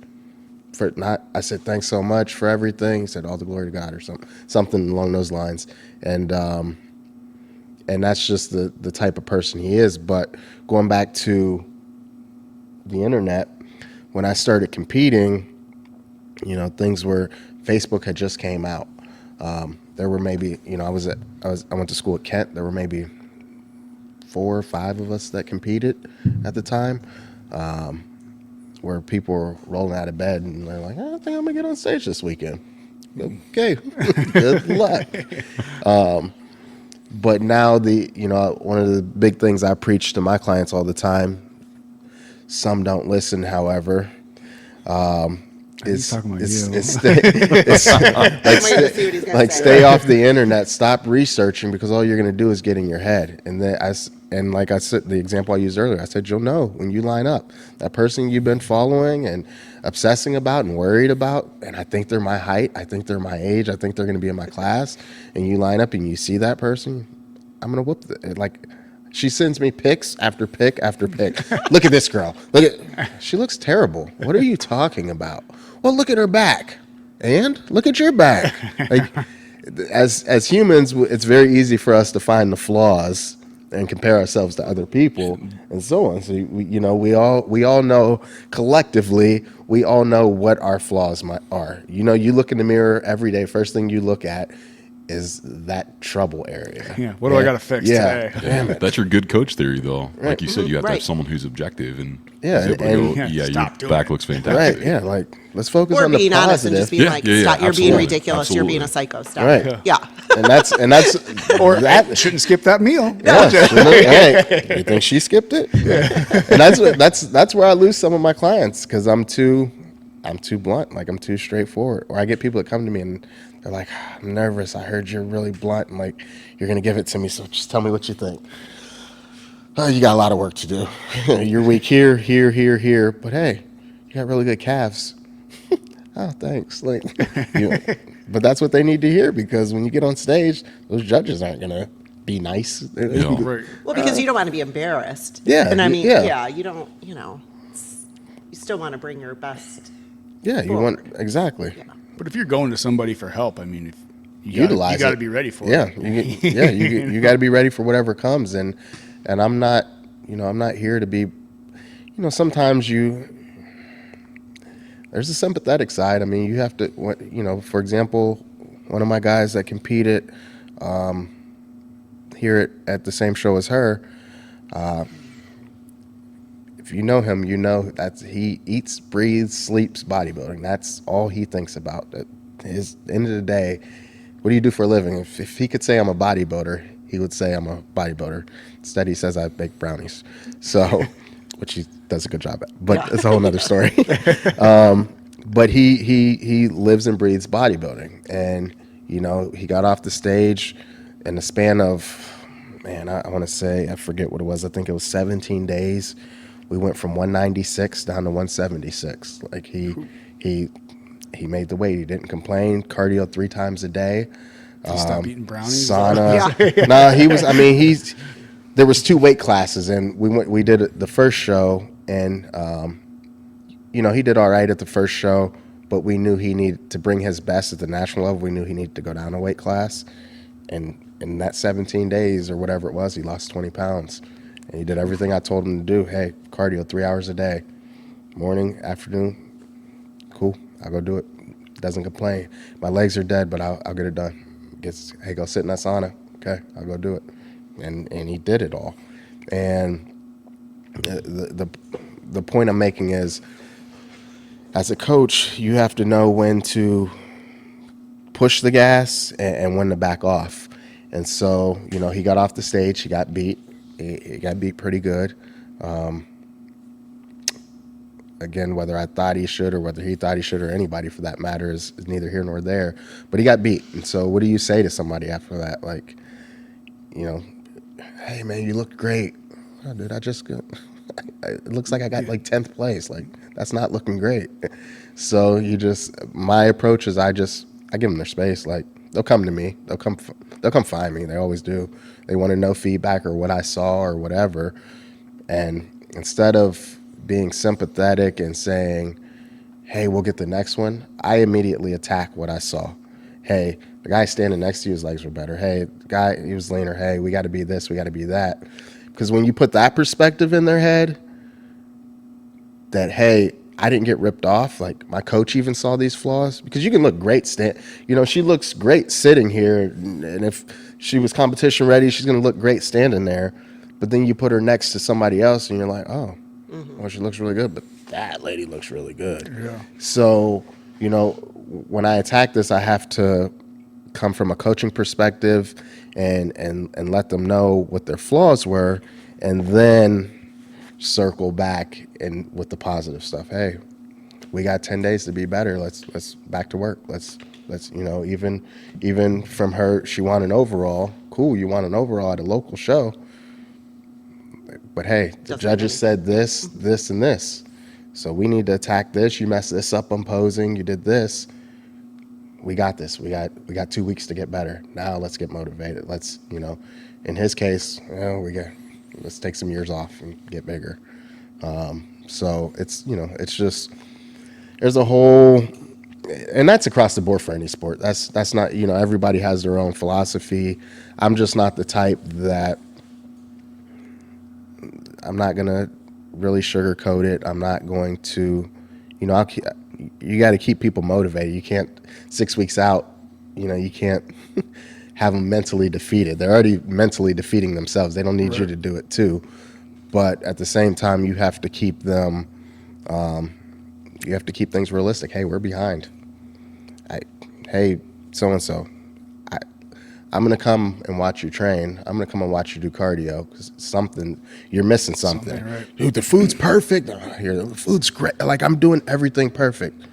And I watch him do cardio. What are you doing right now? That is not what the direction. That's just how he says it, too. Yeah, like, literally. What are you doing? Those are not the directions I gave you. Right. Or just Wait, lackluster. was I supposed to do this? I put it in my calendar for this date. Did you read the email I sent you at all? This is a conversation we had 1,000 times. But it's amazing how just little teeny things that you tweak make a difference. Oh, I skimmed through it. Yeah. Well, And I think that's the misconception is that, like, for years I was like, I'm not doing that. Like, I need somebody with, like, a Sharpie, like, pointing out, I know what is bad about me. I don't need that. But it's really like that goal, it's not about you, it's what that goal physique is that you're trying to achieve. So it's like not necessarily what you look like, but what the body part looks like, if that makes sense. Do you know what I mean? So it's like it's what the parameters are for that division at the end of the day. So you're meeting when you sign up for this sport, you're meeting an expectation as to what is expected of you for that division. So yes, she's lean and everything, but if she hops on stage as a bikini girl, she's getting last place. How did she get last place? Like, look at her. Yeah, that's not the look for bikini. Those aren't the parameters for bikini. So, yes. It kind of goes back to the success versus failure. You learn more from failure because you know where the deficit's at. Yeah. If you have, A through B or A through C, you have the first 3 things good, but the last 6 things aren't. Well, you don't need praised on the 3 things you got right.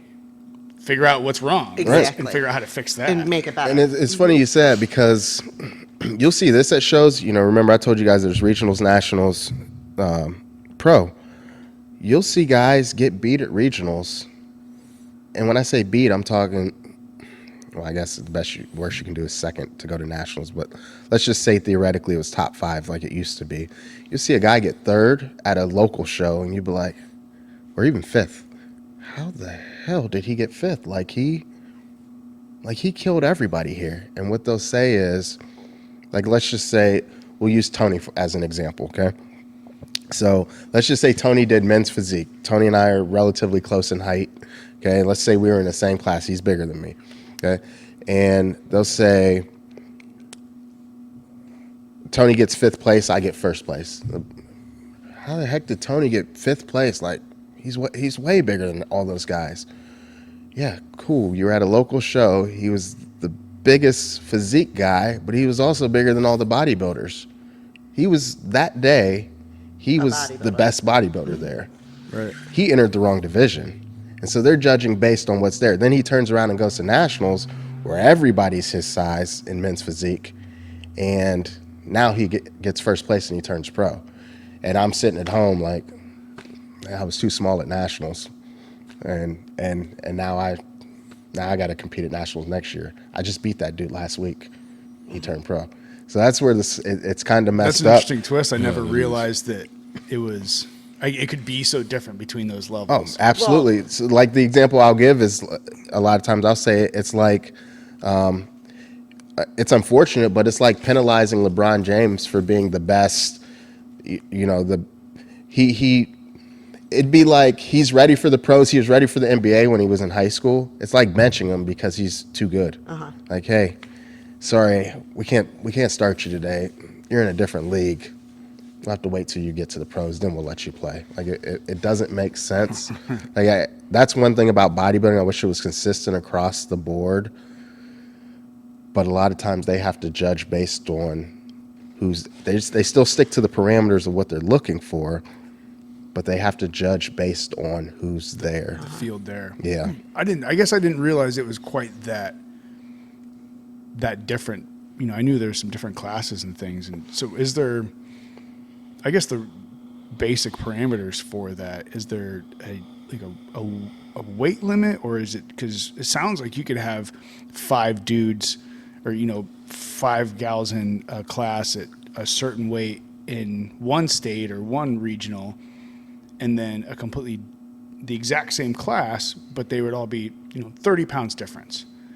And depending on how they...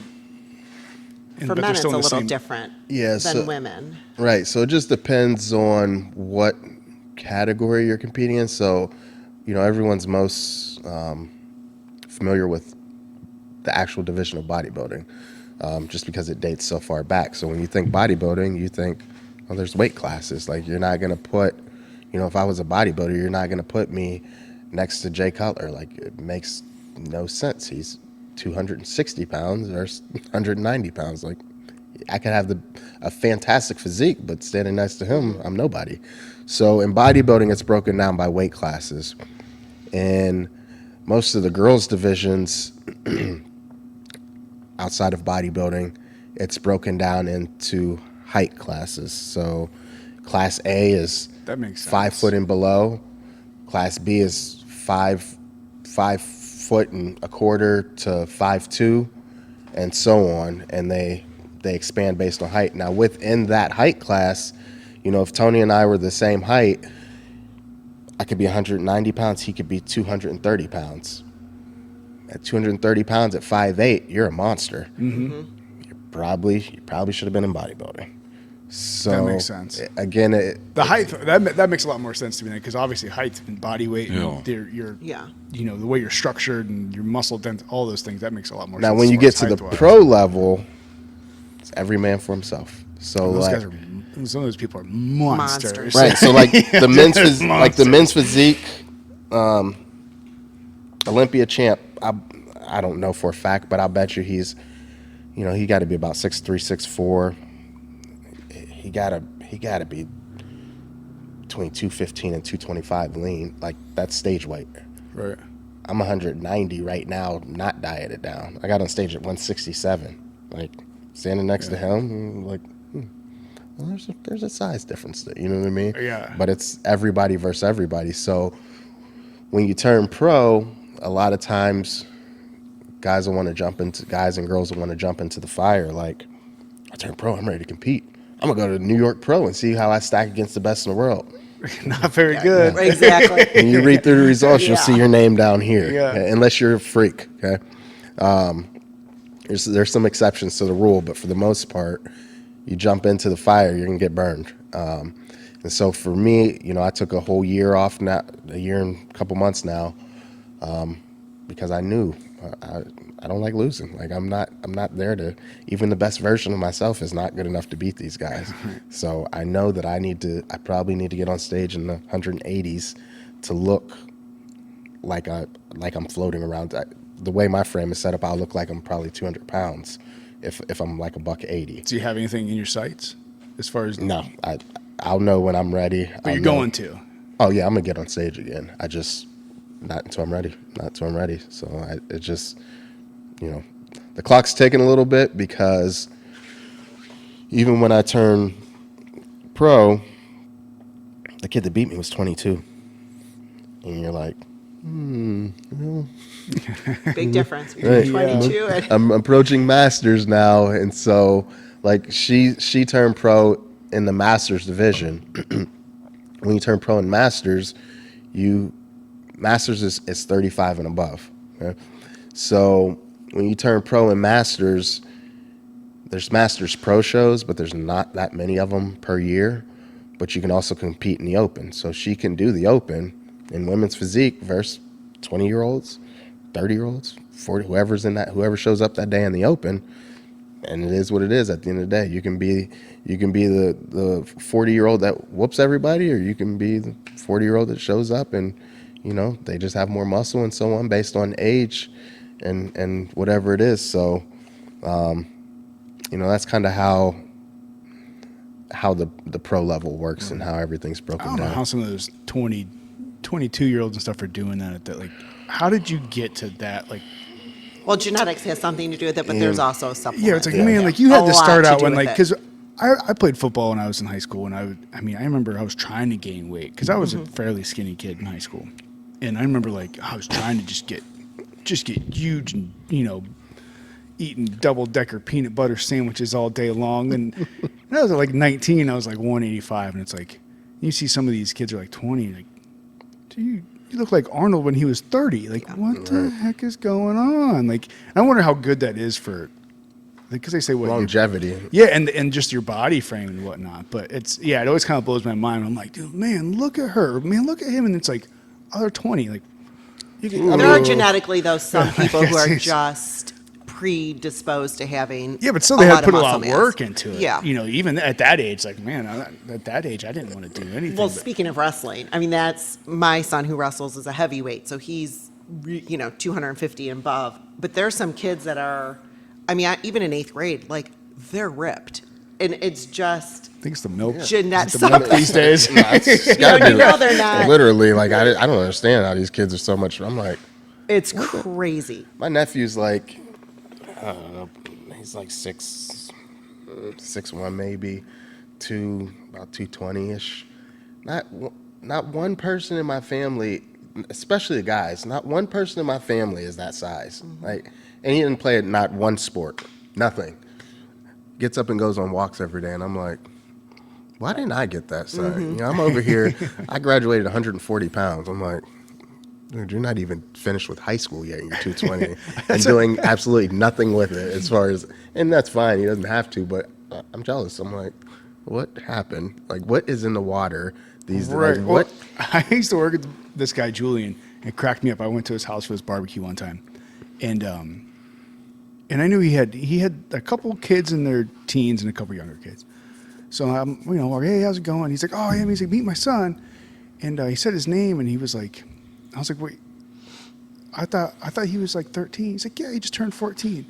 He's like 6'4", and I'm like, 14 or 24? yeah, and his dad was my height, right around there. But I'm like, I thought you said he was 14, not 24. And he was like, he likes playing basketball though. So I was like, what the hell? Like, how does that even happen? Like, where does that? That doesn't even make sense. I don't know.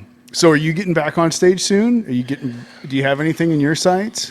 As soon as I'm allowed As soon as to. you're allowed? The green light. Yeah. I got a lot of work We to got to do. grow. We got to improve. Well, yeah, Gary's like, you got to get bigger. My husband says, well, how big are you? Yeah, he's like, mind your I don't husband's like, what is he, like 6'3". Yeah, 6'3", and he's just 220, but he's skinny, skinny guy. Like, he's probably like, really bigger.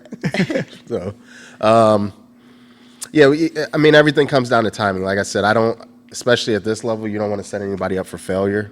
So you don't want to tell her, rush her to the stage for an ass whooping. Like, Right. It's a whole different level on the pro level. And she's only in her second year of competing. She's literally only been training for bodybuilding, what, a year and a half or so? Hardcore, yeah. Yeah, so, granted she's not 22, but there's still improvements that can be made, and I'll never throw somebody on stage just for the sake of it, just because she's able to get up there. Well, you're able to get up there and you're able to get your ass whooped. Like, let's get up there and at least make a statement and know that we were somewhere in the fight, if not the winner. It's such a fun day, though. It's hard not to want to do it. What? Here's a question for you though. What? 2 questions. Number 1, what were the feelings? What does it feel like when you get on stage? Okay, whether it be your first time or even this most recent, and the immediate feeling of hearing your name called for that pro card. I thought I'd be nervous getting on stage because you're like, I'm which is insane, but like, I wear a cover up at the beach. Like, I don't like being in a bathing suit. I'm really uncomfortable. Like, so I thought, oh my God, there's no way I'm gonna ever be, but it's like you become a different person, if that makes sense. Like when I taught like spinning classes and boot camp, like I was a totally different person when I was teaching versus how I really am. And I think you just become like a different person. So it's like, it's the best high being up there. Like it's so much fun. You're only up there for, I mean, it's just so fun. 6, 7, maybe 10 minutes on a good day, like a bigger show. But it's crazy. Yeah. And my first thought, honestly, I was so happy for you. Like, I could not believe that it actually happened. Like, I was so happy for him because I was like, I would have felt so bad, this poor guy. I knew what it, I man. put him through for I knew 16 weeks. Sometimes you just know it. You know, each time you go into a show, you know, as a coach, you kind of go through your list of who you're taking to that show, and you're like, well, these are my guaranteeds. Like nothing's guaranteed, but you're like, these are my locks. Like these are the ones I'm depending. If these two don't do it, if these three don't do it, if these four don't do it, it's gonna be a rough outing. And then we started out hot too. So, you know, the Masters competed first, so I had her and this guy named Eric. He's 52 with a body of a freaking 25-year-old, insane physique, and went out, killed everybody. Won the 50s and overs, won the overall. She goes out, she kills everybody, and then it was my younger ones that we had. And going into everything, like I said, those were my two lock. I can never tell them because you're turning pro. It's hard to tell them that because if it doesn't happen, they're looking at you like, Right. What happened? But sometimes you just know. Like if somebody beats you today, then I want It to was see. their day. I It want was to their see. day. Yeah, like it was their day. I want to see their physique. Like Yeah. this is a sight to see if they beat you today.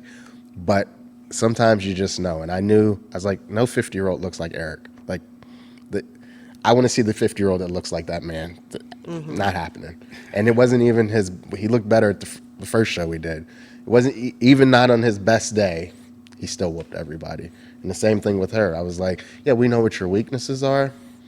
But I was like, your strengths? Nobody's touching her shoulders. Good luck.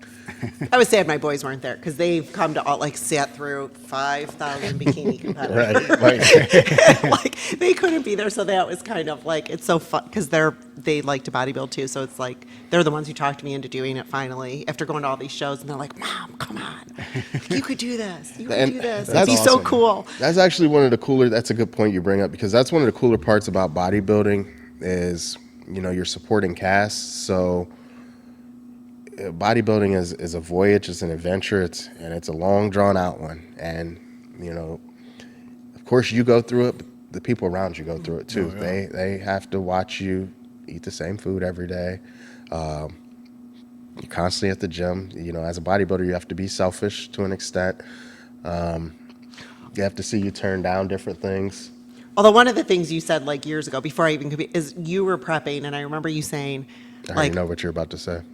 Go ahead, you can Is- say it. is- And if it I- if always I'm stuck with correct, me, and it made a huge difference, I think. Is that you chose to do this, basically. So you signed up for this. No one's making you do it. So when you want to turn around and be grumpy because you're on no carbs or you're mad because this or that and the other, don't take it out on the people around you. Don't be an asshole because Yeah, you chose to do you it. chose to do this. Don't make everyone else miserable because Yeah, you can't. this is Yeah. They're supporting it by letting letting you do it. by letting you do it.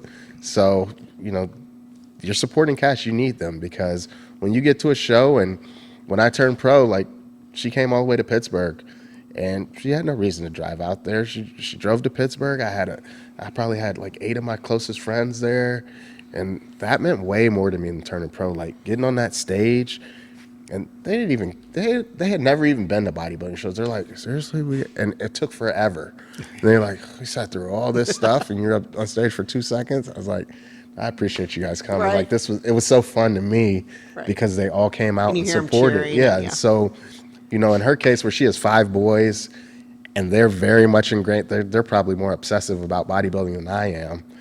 Like they know the ins and outs. I know the sport, but they know the people in the sport. I don't pay attention. I don't care about all that stuff. They know In the all old the school, they yeah. know all that stuff. They know the history. I'm like, whatever. I'm here now. It's 2020. I don't care what happened. I don't care what happened in the 80s. Like, They're nerds like me. yeah. So when you have that support system and something like that happens, unfortunately she turned pro during COVID and they couldn't be there to support it, but.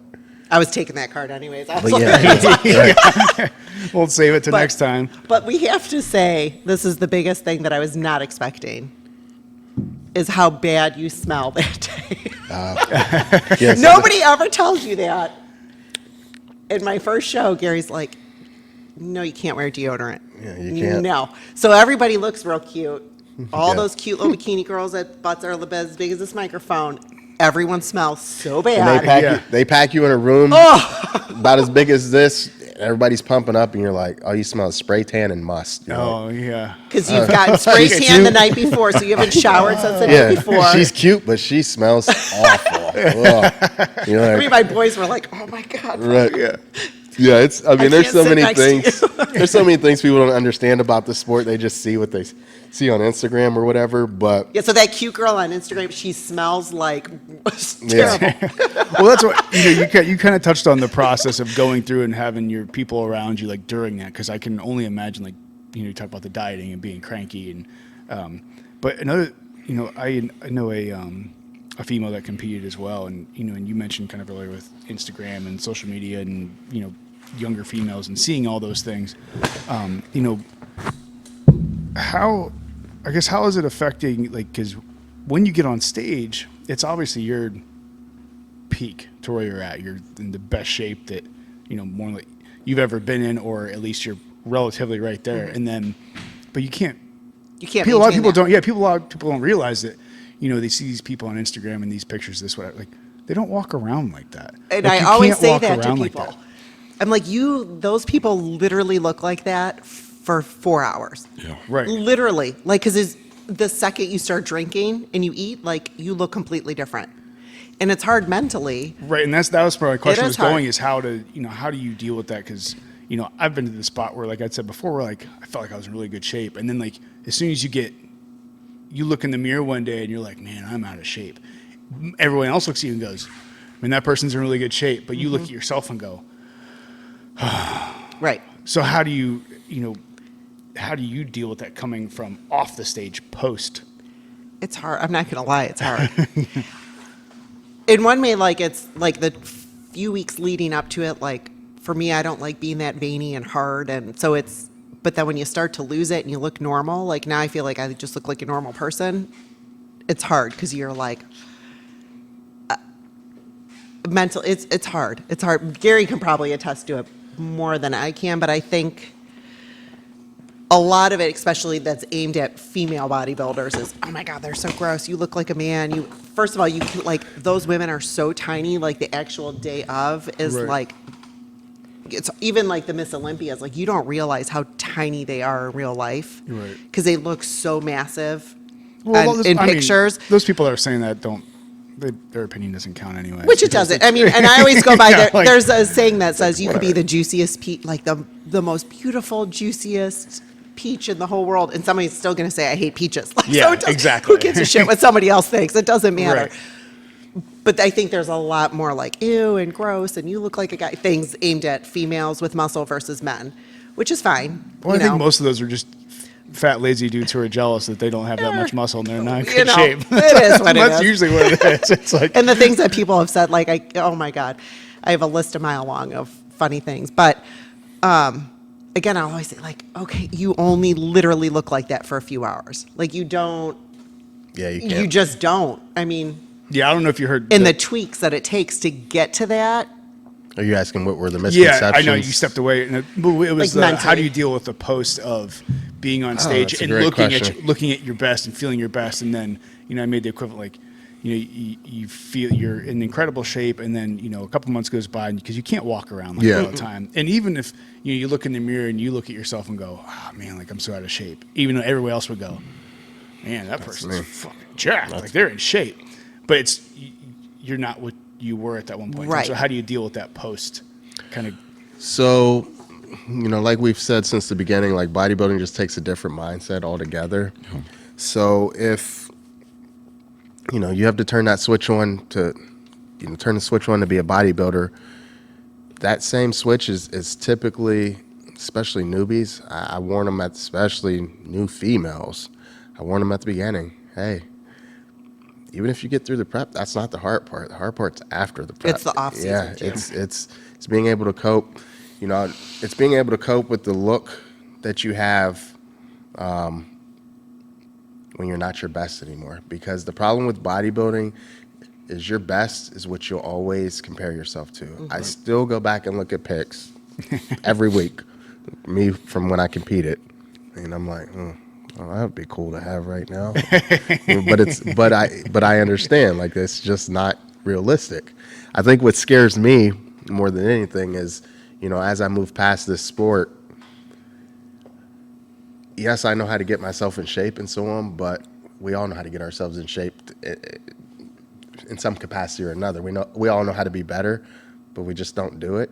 And like, I don't like cardio, just like most normal people, except for her. I don't like cardio.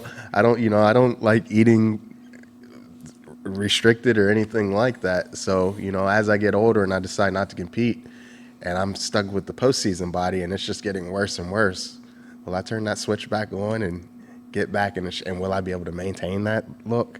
Those are things that scare me. But as a whole, what I do now and what I've done for the last few years is I always have an off season first with clients. I'm going to make you look worse before I make you look better. So in having an off season, we're going to build up your calories. We're going to build up your metabolism. We're going to get you in a rhythm of what prep is essentially like with much more flexibility. You're going to have cheat meals. You're going to be able to train a little bit more. You're going to be able to train more frequently. You're going to be able to, if you want to go out on Saturday night and have drinks, date night with your wife or your husband or whatever, you go do that, and on Sunday get back on your plan. That way when we transition into prep, you've already done it all, except for date nights are done with now, no more cheat meals, and cardio's upped. Like it's everything we've been doing already. So you're prepared, but you've in doing that, we've added 10 pounds to your frame. We've added 15 pounds to your frame. Oh man, Which is huge. Yeah, I don't like the way I look right now, Gary. You just got to trust me. We'll get it back off. Right. But we got to grow. We got to eat to grow. We get it back off. They look fantastic. They compete. They turn pro. And then you get a text from, I'll send check-ins tomorrow, but just so you know, here's an update. I look like shit. Where 2 years ago, I would have been thrilled with the, Right. If I had quads 2 years she looked ago. like this 2 years ago. Goal accomplished. Good to go. Now, not good enough. But I think it's way harder for females also, because when a guy gains 20 pounds, they look We're like bulk and ooh, thick and stronger. like, Yes. that's so hot. Like, he's like thick. Like, who doesn't love a thick guy? But like, when a girl gains 15 or 20 pounds, Can't relate. Well, it's a huge difference. Well, that's funny. Like, I even got to the point before my wife was like, "Yeah, you're probably a little too big."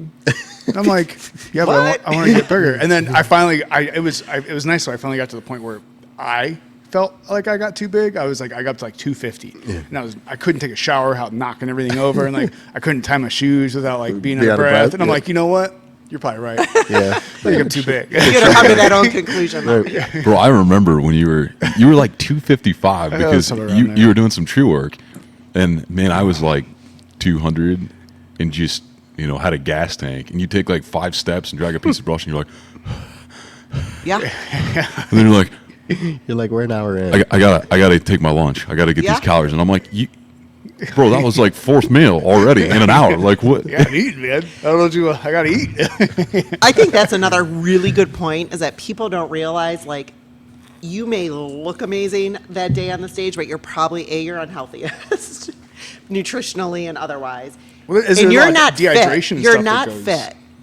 Well, he can attest to that, because I think the way Gary does it is very safe and it works, where a lot of coaches are doing it, the dehydration, Right, and very dangerously. And you're still getting to the same point. His is a little bit harder, but it's safe. Yeah, it's harder up front. So dehydration, when you think dehydration, what do you guys think when you think dehydration? I know that sounds like a stupid question, but you'll understand what I mean here in a second. I mean, I guess it's simple. Your body's lacking the necessary water that it needs to kind of maintain function for that particular time. What scientific answer are you about to give me? Yeah, he's got to have some kind of words I don't No, understand. Which the science nerd in The me loves. osmosis of the sodium potassium pump. Oh no! This is the I just go minerals back to and all. labs, like, because obviously I look at people's labs all day, and Yeah. so I immediately am like electrolytes, and then associated kidney function. So that's kind of what I think, and how it's going to affect the other organs. And that's why he will be fascinated by this, because the science under me, every time this happens, I'm like, I love this. I can't believe this is working. So in bodybuilding, and I'm going to circle back to this in a second. I wish, again, I was a wrestler, and I'm a diehard MMA fan, and I wish that those communities were smarter. They're just coming around. MMA is just coming around with it. They have a few dietitians or diet coaches that train a couple people that are making big names for themselves because they do different protocols, but we'll get back to that in a second. As far as water goes, number one, you don't have to drop water on everybody. Okay? It's not a necessity. You can, a lot of people will argue if you look fantastic 7 days out, 6 days out, 3 days out, why would you change anything?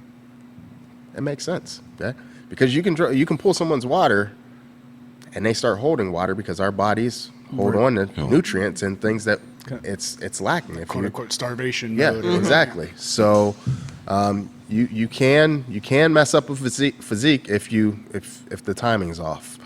So that's a risk you run every time you manipulate water, sodium, or anything towards the end, carbs, anything. But beyond that, what I'll typically do is trick the body into thinking it's dehydrated. How do you do that? You add a stimulus. The stimulus is water.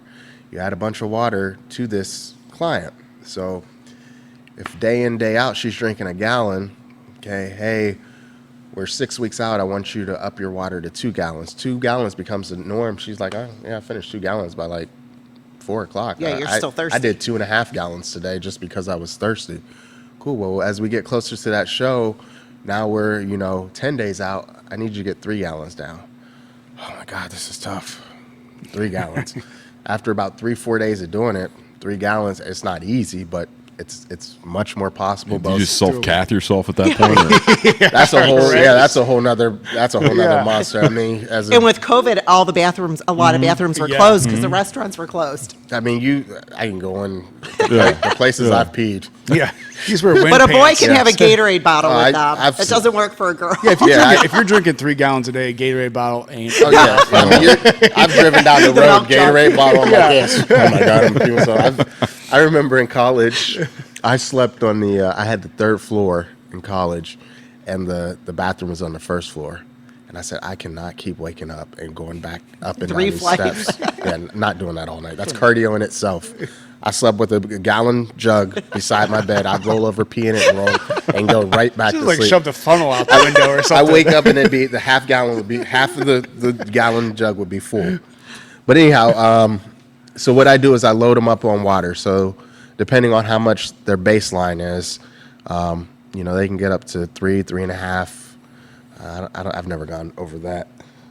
And then as we get closer to the show, we'll drop you down. That 3 gallons turns to 2.25.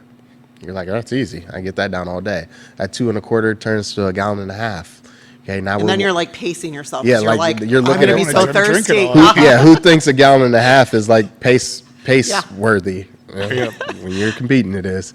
Then the day before, you're down to 3/4 of a gallon. You're literally like zipping it, like rationing it off.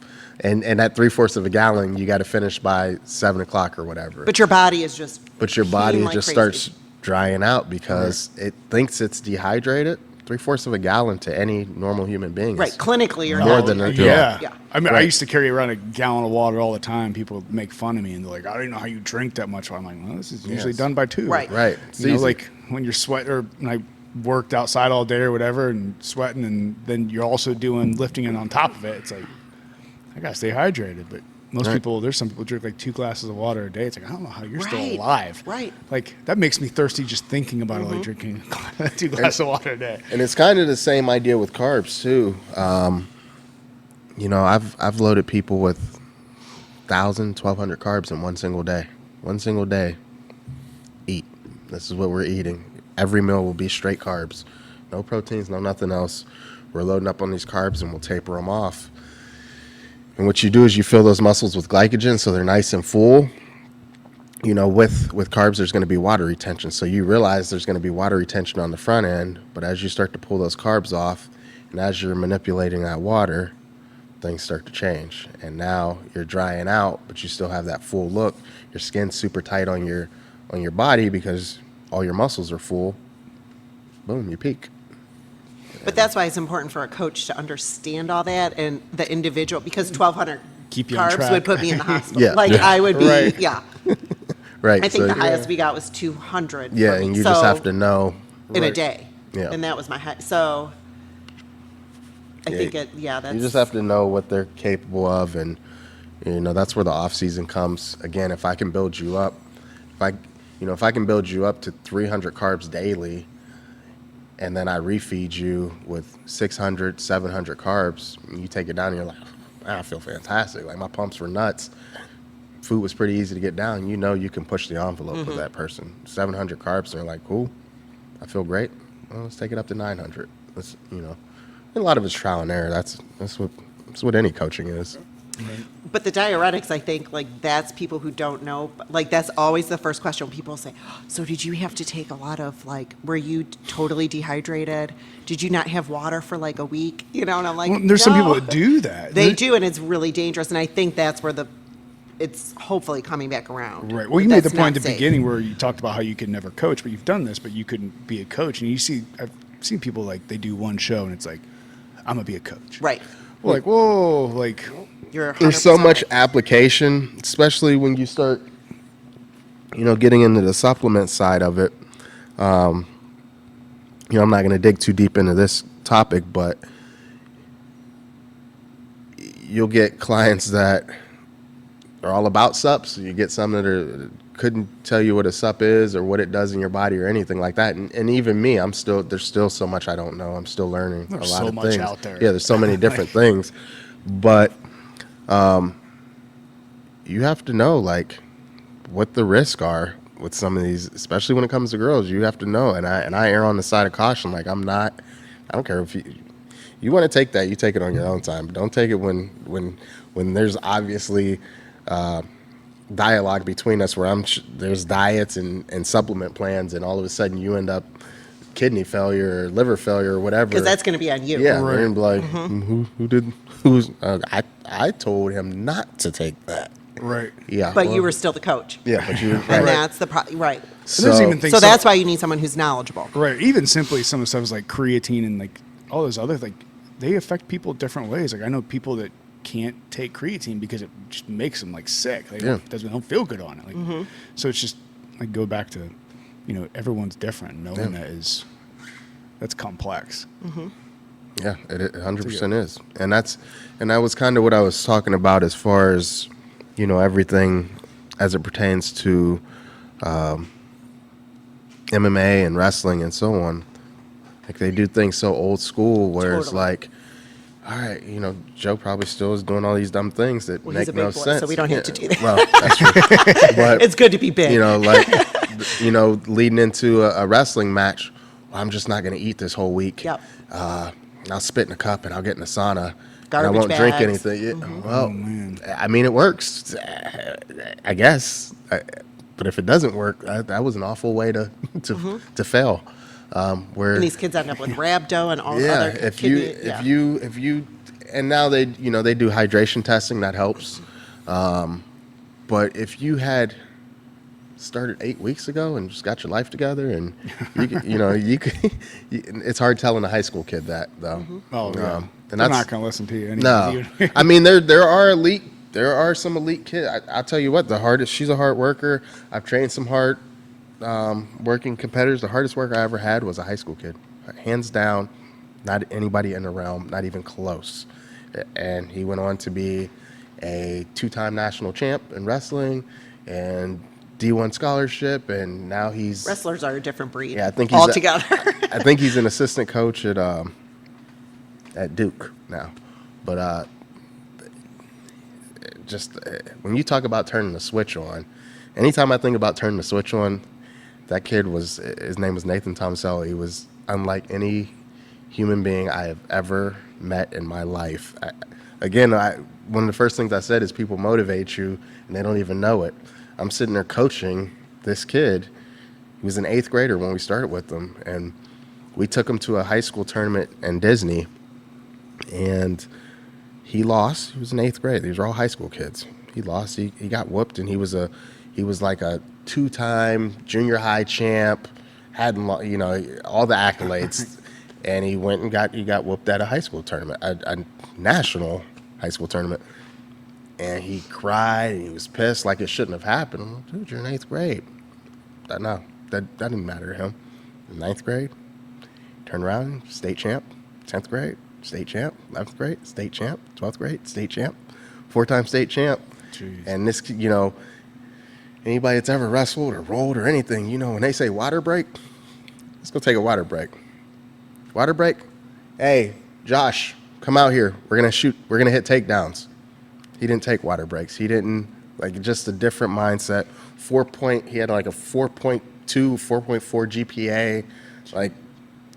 I still, like I said, he's some people are just born with all the switches turned on, apparently. Right. Just a different level. And you see him losing anything. I saw him losing a video game, and he lost his mind. I was like, all right. But see, on the flip side, that's not healthy in life because you can't succeed all the time. You just can't. True. So Yeah. it's a double-edged sword. He's pretty close to his percentage is like 95% success, right? But you're right. I get what you're saying. But so far so good. So what are you gonna do? Go ahead. No, I know you said you don't follow like bodybuilding per se, like who's doing what, who's winning, that kind of stuff. And obviously, I know you know top competitors. And I've been, not that I was ever in it, but I kind of followed it. It was kind of interesting to me just to see some of the guys that were winning at the top level. And you look back and you see Arnold and Frank Zane and those classic body styles, and then you get into someone like Dorian and Ronnie Coleman. Yeah. So where is that? Is it still growing from that body size to that kind of gargantuan, or is it coming back to a classic look? No, they just keep adding different divisions. Okay. So they've added classic physique, which is that classic look. Yep. The Arnold look. Yeah, the Arnold look. So Arnold would get smoked today. He'd have to be some form of classic, or he'd just be an unsuccessful bodybuilder. Got you. So these guys just keep getting bigger and bigger and bigger. So what are we stepping on stage at now? Like 300 or 300 plus? No, I'd probably say 250 plus. Yeah. But I mean, Okay. you get like Rami and those guys, they got to float 3 something. Yeah. But they're the biggest guy on the stage. Yep. But it doesn't always work out for them. True. They're in the top 8, top 10, but the overall look is they're not losing because they're too big. They're just losing because they, the shape isn't there. Yeah, or not dialed in. Or not. when they breathe, their stomach True. completely protrudes. So yeah, and that's across the board. So this I'm going to sound like I've been in bodybuilding for 50 years, but being in bodybuilding as long as I have, I've seen the sport change over time. So, what she turned pro in didn't even exist. Okay. She would have had to be a bodybuilder, like literally a female bodybuilder based on her current physique. Either that or figure, which figure was a much softer look back. Yeah. Which now is, and I was going to touch on that Right, for females, yeah. So like all the divisions are growing. My division started out as an athletic look. Like right now, the way I look, size-wise and everything, back in 2012, I'd be one of the top guys in the world. Okay. It was this frame. It was this look. Probably a little bit softer, though. Yeah. Now, these guys, even the guys my size, get on stage 185, 190. I should say my height. Sure. So it's just a much bigger. These dudes are huge. Like, they're big boys. And you got to grow with the sport or you get left behind. And that's all there is to it. So they've added more divisions. One, because I think it's a money thing where, it makes it more accessible for everybody. Bikini is, hey, I got a pretty decent body. I'm going to compete. Men's physique is basically men's bikini. Hey, I got an athletic look. I can compete. Yeah. Where the look starts to get more extreme as you get into, men's or classic physique and bodybuilding and women's physique and figure and so on. So there's levels to the game at the end of the day. Yeah. But it seems like they keep getting more But it and just more keeps- intense. Like yeah. it's They just added a wellness division. So you used to have bikini girls and they get on stage, and you get, in any aspect of training, we have weak areas, we have strong areas. Well, in bikini's kind of more of a skinny beach body look. True. Yeah. Well, wellness, you get a bikini girl that gets up there and she has just that beach body look, but she has legs on her. She got some big legs. Sure. Maybe she was a soccer player. player. Yeah. Or track athlete. Yeah, something like that. Well, she gets marked down because her legs are too muscular. Well, they created a wellness division where these girls' legs are huge. Like these top girls, like they got some tree trunks, and then their upper body is like beach body, like pretty girls and so on. Just really muscular legs. Gotcha. Because you can't penalize. In their booties. Yeah, Yeah. and you can't. And yep. And so it's like a hybrid of bikini, but they have legs, and so you can't penalize those girls. They had to stop penalizing girls because they were former athletes. You can't tell them not to train legs, and they can't grow their upper bodies because then they're too big for bikinis. So True. So they just keep reinventing the sport in different ways to make it, I guess, accessible and make it fit everybody, all looks. But it keeps growing. Like it keeps growing in size or the size required to compete in those divisions. So. But then there's also that debate of whether that waters down the sport. Yeah. Similar to marathoning, when if it takes you 9 hours to finish, is that watering down the sport because you should be finishing in 4 hours or 5 hours? Do you know what I mean? I 100%. Like I've heard, yeah. I personally, I'm a little biased because men's physique was an add-on, and that happens to be the one division. I said I'll never forget. I was sitting with my best friend, and I said, I want you to kick me in the nuts if you ever see me get on that stage in freaking swim trunks. Never happen. Never happening. No way. I said, this is so dumb. Fast forward 1 year later. Did he kick you in the nuts? He didn't kick me in the He nuts. wasn't a good friend then. He still he repeats that to this day. Like, remember you told still owe me? you I one. said, yeah, I remember. And I excelled at it and ended up being really good at it. So, but as far as watering down the sport, adding these divisions, I think it waters down the sport, but at the end of the day, it's a business, and the more people they can get to buy into their business, the more money they're going to make. So you can't hate on that. I think where they lose me at is, you go to a show, I'm not going to name any particular shows, but you go to a show and they have, you guys ask about how things are, the categories and how it's split, age groups, heights, and so on. You get to a show and they have figure A, B, C, D, E, F, G. Okay, so A is 5 foot and below. B is 5 foot and a quarter to 5'1". Yeah. What? That's an inch. Why not just put them in the same? Yeah. So now you have all these classes. The tallest girl on stage at the end of the day is 6'4". You could have put that in 4 classes, made all the classes competitive, and called it a day. But that's everybody gets a trophy. Now, I was just thinking that. So now Class A has 3 people, Class B has 6 people, Class C has 1 person, Class D has 13, and because Class D is like 5'6", which is like the average height, for a girl, 5'5", 5'6", and then so on, and then at the end, all those champs face off, and there's 7 people in the overall, and you get an overall champ.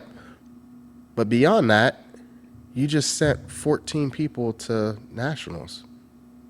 Of those 14, maybe 2 actually really are national level competitors. At the same time, you're talking about watering it down. I was thinking, it's maybe this day and age, it's nice to have people to go out and do something. So to be able to fit into some of those categories, to be able to do something, because that's nice to be able to get more people out there. But at the same time, we don't want all those people to be winners either, because life isn't about everyone wins. So it's like, where's that balance at of getting people involved and making sure that they understand that we're not all winners at the same time. That's not how anybody in this.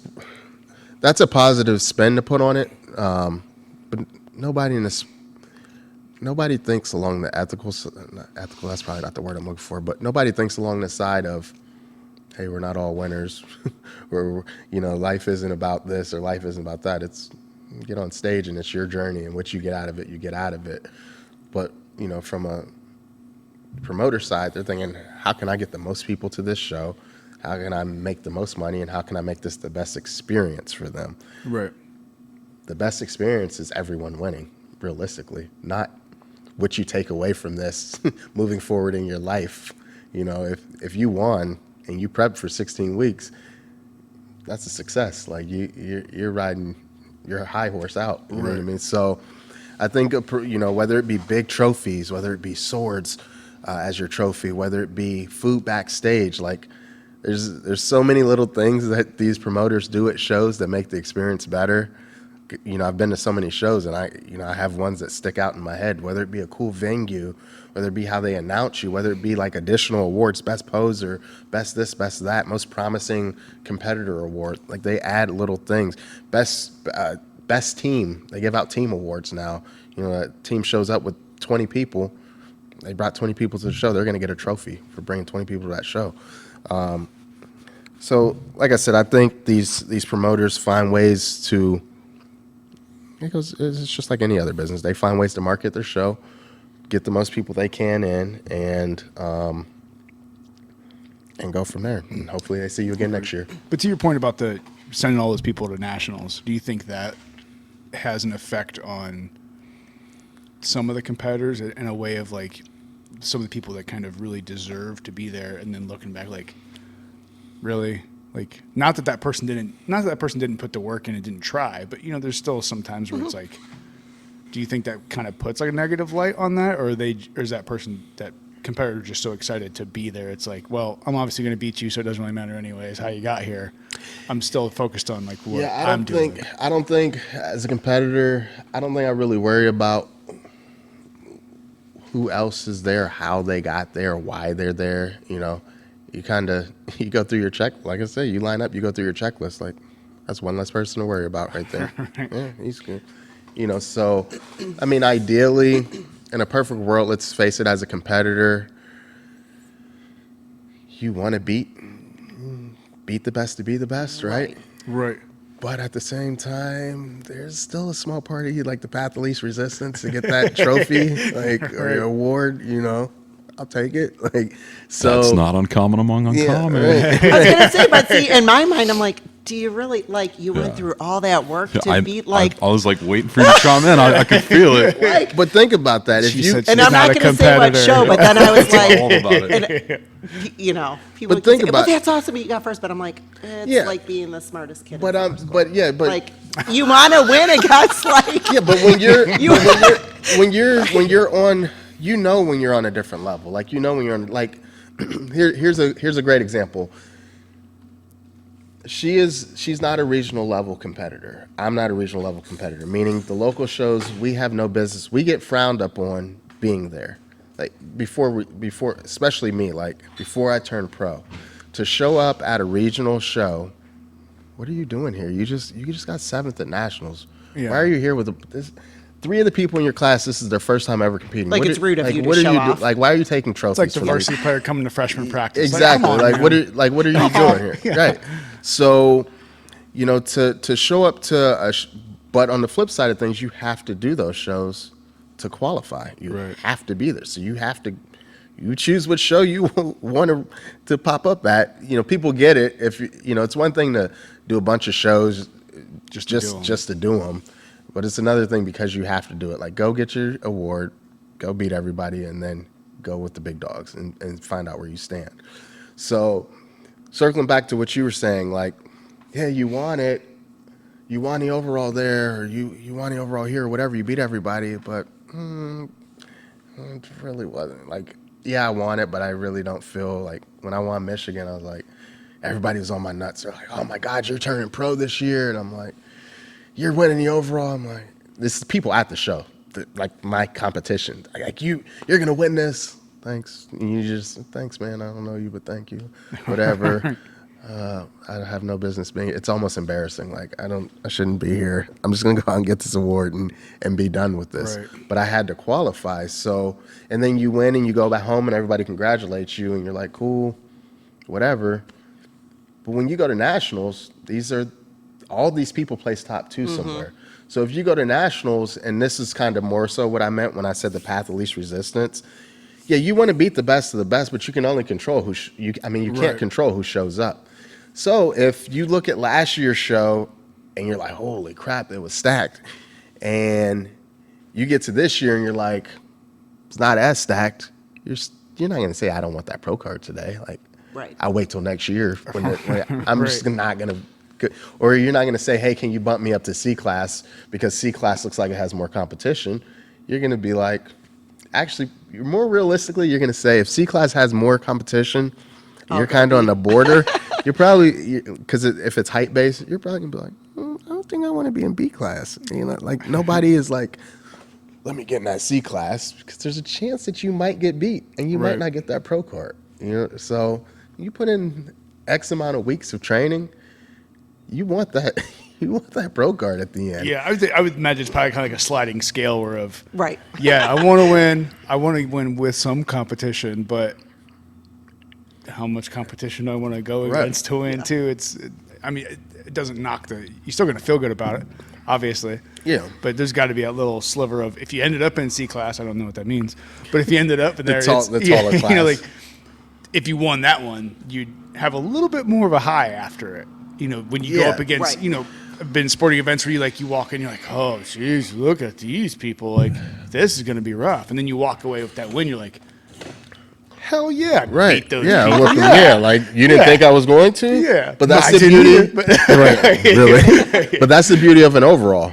Right. Because are you really the best at the show? Because then it goes. Because now you have to face the champ in the C class. If you beat the champ in C class, the class where you thought you were, I'm a veer from that class, and you win B class, and you're like, I get in the overall. Well, you're facing C class. This is something I didn't know either. So there's like basically two different competitions where it's one, you're competing against the class that you're in, and then afterwards they take all of the winners from those classes, and then it's like a second competition. You know what's funny is like right now this is so like second nature to us, but some of it's like a foreign language to you. Like Right. Well, it's funny because I talked about Mike Manchek, the Brazilian Jiu-Jitsu guy we talked about, and I basically told him at the beginning, I don't know if you listened to it, it was basically, I know just enough about jiu-jitsu to make myself sound stupid. To someone like, the same thing about powerlifting. Like I know just about, or not powerlifting, sorry, bodybuilding. I know just enough about it to ask some questions and go, wait a minute, what's that? I don't understand but that. But elaborate a little bit more. Yeah. So you got the concept.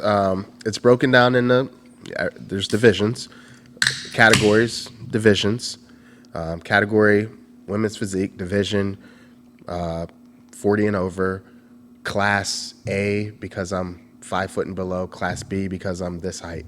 Okay. Then what they do from that, let's just take the open classes, the height classes. What they'll do is they'll take the champions of each class and pair them off, and that's called the overall champion. If you beat all the other champs, you're the best in the show, no questions So asked. you get 2 trophies that day, essentially. Yeah. You win 2. Or in somebody's case, 4. 4? Yeah, you walk away. That's with, a fun day. You walk away with 4. How'd this person get 4? Well, I don't know. You'll have to ask them. I don't know. She won the Masters overall. Correct me if I'm wrong too. Masters overall, her open class, and then the overall, right? Mm-hmm. So in the overall, you could be a Masters, but competing against a 20-year-old. Right. But that was a smaller. yeah. show. So in the open All of the class, things. she took everything. Right. So in so the open, when I say open, that means everybody versus everybody. No, I mean they're still broken down into height classes, but no restrictions on age. You can be 90 or you can be 10. If you jump in that open, you're categorized by height. And then they take all the champs. It's the only way you can win the whole show. You're the best in the show through the open. But beyond that, again, marketing, they'll do. They come up with categories, so they'll do Masters 35 and over, Masters 40 and over, Masters 45 and over. or they'll do first responders. Like they just make up some Yeah, stuff. they do the at same some thing a lot show. with powerlifting Yeah, too. so same idea. And what happens is, even in powerlifting, I would imagine that for sure in bodybuilding, you pay to be in the open class, and then you pay to cross yeah. over. So you Yeah. pay, if it's $100 per class, you're paying they're getting $200 out of that and person. they have competitions on different lifts and assist, Right. Right. equipment and all, Yeah. anything they can do to, like you said, it's a business. Right. So, so that's pretty much how it works. So at the end of the day, she won her subcategories, the open and the overall, It's a pretty awesome day. giving her her first overall championship, and then overall title, and then a pro card to fall. That's awesome. Did you feel kind of like an asshole taking all your trophies out? Like, hey, could somebody help me with all my trophies? Like, Her sons were there. Oh, yeah. We took a pic, and basically everybody in the picture had a trophy. everyone was a winner after all. Right. Everybody gets sprinkled. So, Yeah. So that was the one in August. You just did in August, Right, yeah? yeah. No. Well, Yeah, that was June, August. July. Indy. Indy was August. Yeah. Yeah, Right? it was 2 like the weeks first before. week of August, Yeah. and then North Americans was the last week of August, I think, or something like that. That'd be a pretty awesome day. All the trophies and the card all at the same time. Just Yeah, the card was a it couple is? weeks later. Yes, they- yes, there are two separate shows. oh, they're two separate shows. Okay, Yeah. So the first one was the qualifier, gotcha. and then pro show, or the It's a good month. nah, Mm-hmm. yeah. Most people in 2020 haven't had Yeah, that. the- Yeah. haven't had that good of a No. month. It was fun. So, yeah, man. Do you guys have like a favorite competitor or someone that you kind of look up to, be it contemporary and or classic, or someone that you have just a ton of respect for because of what they've done for the sport or anything like that? I'm gonna let you go on that one first because I got a kind of a roundabout answer on that one. No, you go ahead. This may sound bad and or cocky, but I've told her before, I don't, especially when it comes to bodybuilding, at the end of the day, the way I look at bodybuilders, and that's from old to new,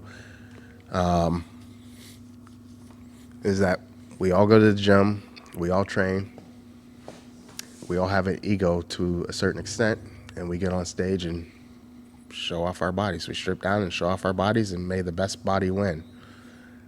I don't obsess over like other dudes' body. You know what I No. mean? There's dudes you look at and you're like he's put together.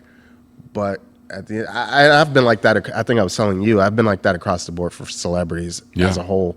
Like I don't care. I just they don't, Unless it's they John don't- Jones. Unless it's John Jones. Like, Oh, he's a John Jones I am fan. a- No, he's met John Jones. Yeah. Oh, MMA is the only thing that gets me. But like Is he who you were with when you met him? no, that was Oh, my okay. friend Darren.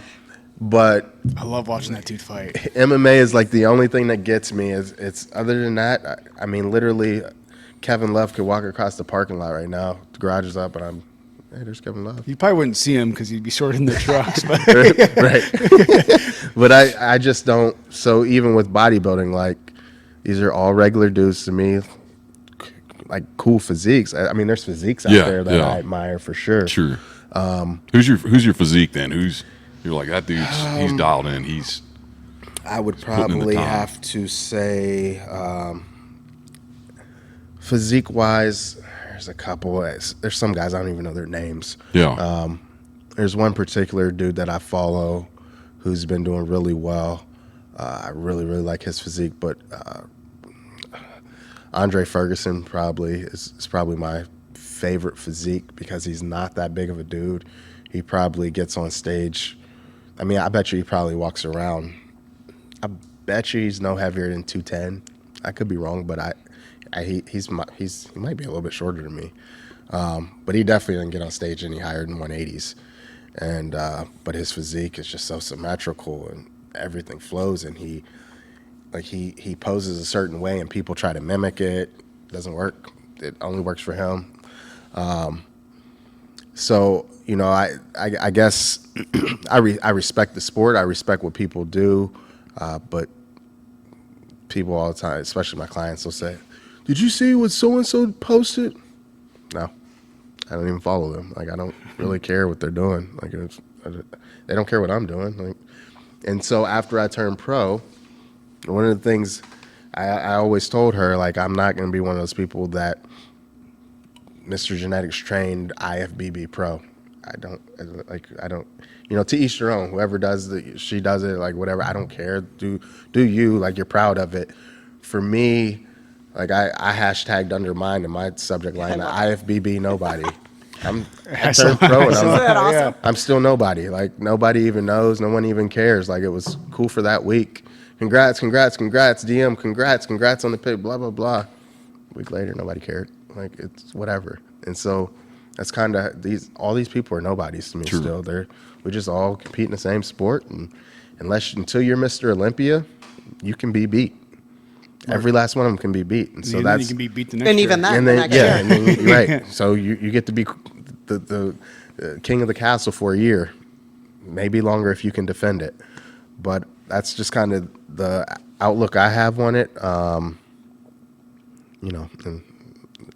no disrespect to anybody. It's just how I operate. Well, I think it's maybe not necessarily unique to the sport, but you listen to a lot of bodybuilders, and I haven't taken any deep dives on it, but I've listened to and watch documentaries with Arnold and all these other people, and a lot of people look at that and go like, man, these guys are just so self-centered and conceited and selfish, this, that, whatever. It's like, well, because a lot of stuff you hear Arnold quote, like he doesn't think about his competitors, he doesn't care, he's not, they're nothing, because and people look at that and they see the selfishness and self-centered kind of aspect of that, but when you really get down to it, to me, it looks, you're going to the gym, you're fighting against yourself. You look in the mirror, you're competing against yourself. Yeah. And it's always, there's more, this is the way I've always kind of seen it with bodybuilding and that kind of thing. There's always more competition with that mirror than there is with anything else. That's true.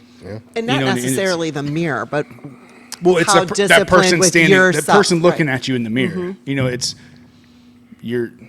That's the person you're competing against. Right. Kind of that whole old saying, the only person that can beat you is you. Mm-hmm. You can't compete against someone's physique. Like it's impossible to compete against someone's physique per se, but you can compete against someone's, what we're given is what we're given. Okay. So if you're weak in this area, you can train that and so on, but somebody else might just be genetically blessed in that area.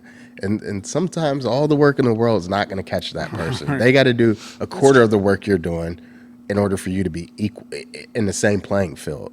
So, when you're looking at, the sport as a whole, and when you're looking at, you versus you and different things like that, the real competition comes in.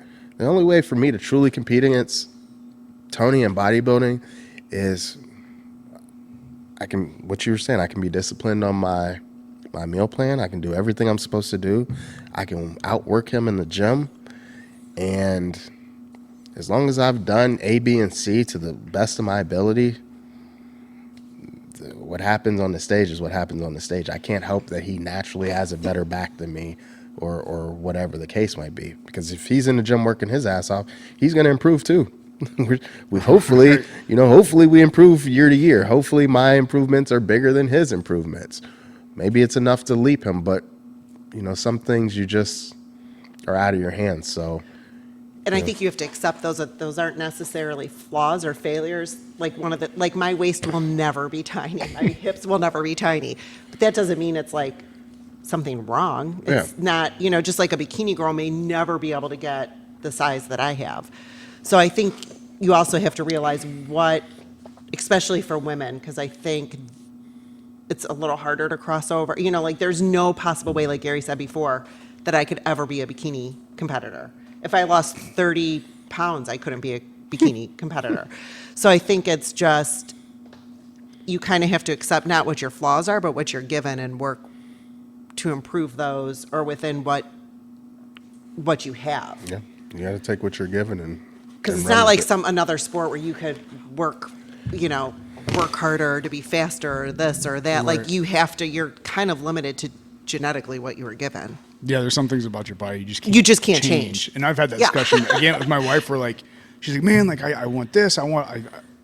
like, I want to do this or my waist won't get. I'm like, well, look, like there's some things that you're not going to change. You just can't. So if you want this to be smaller and it can't, make the things around it bigger. Right. So it looks smaller. So then it looks, I mean, that's literally like, all right. For real. Well, if your waist isn't, your hips aren't getting any smaller, so make your legs bigger. Right. There you go. They don't make your waist look smaller. And it's funny how you talk about, you mentioned different bodybuilders and the Instagram and everything you see. Like most of the really good bodybuilders that I've met, just in passing, they're short.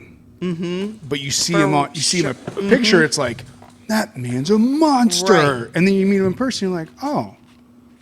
He's not big and thick. Yeah, you're 5'8". Yeah. You just look like, when the camera zooms in on you, look, but I mean, not to discount the size or, what they've done, but it's like, oh, it really puts into perspective some of those kind of social media things where you see a picture, you see like have this image in your head, and then you meet, a Ronnie Coleman, and it's like, oh, you're not as big as I thought you were. Like, so perception is very interesting because we just had a debate the other day via Instagram, DMs, like many of our conversations.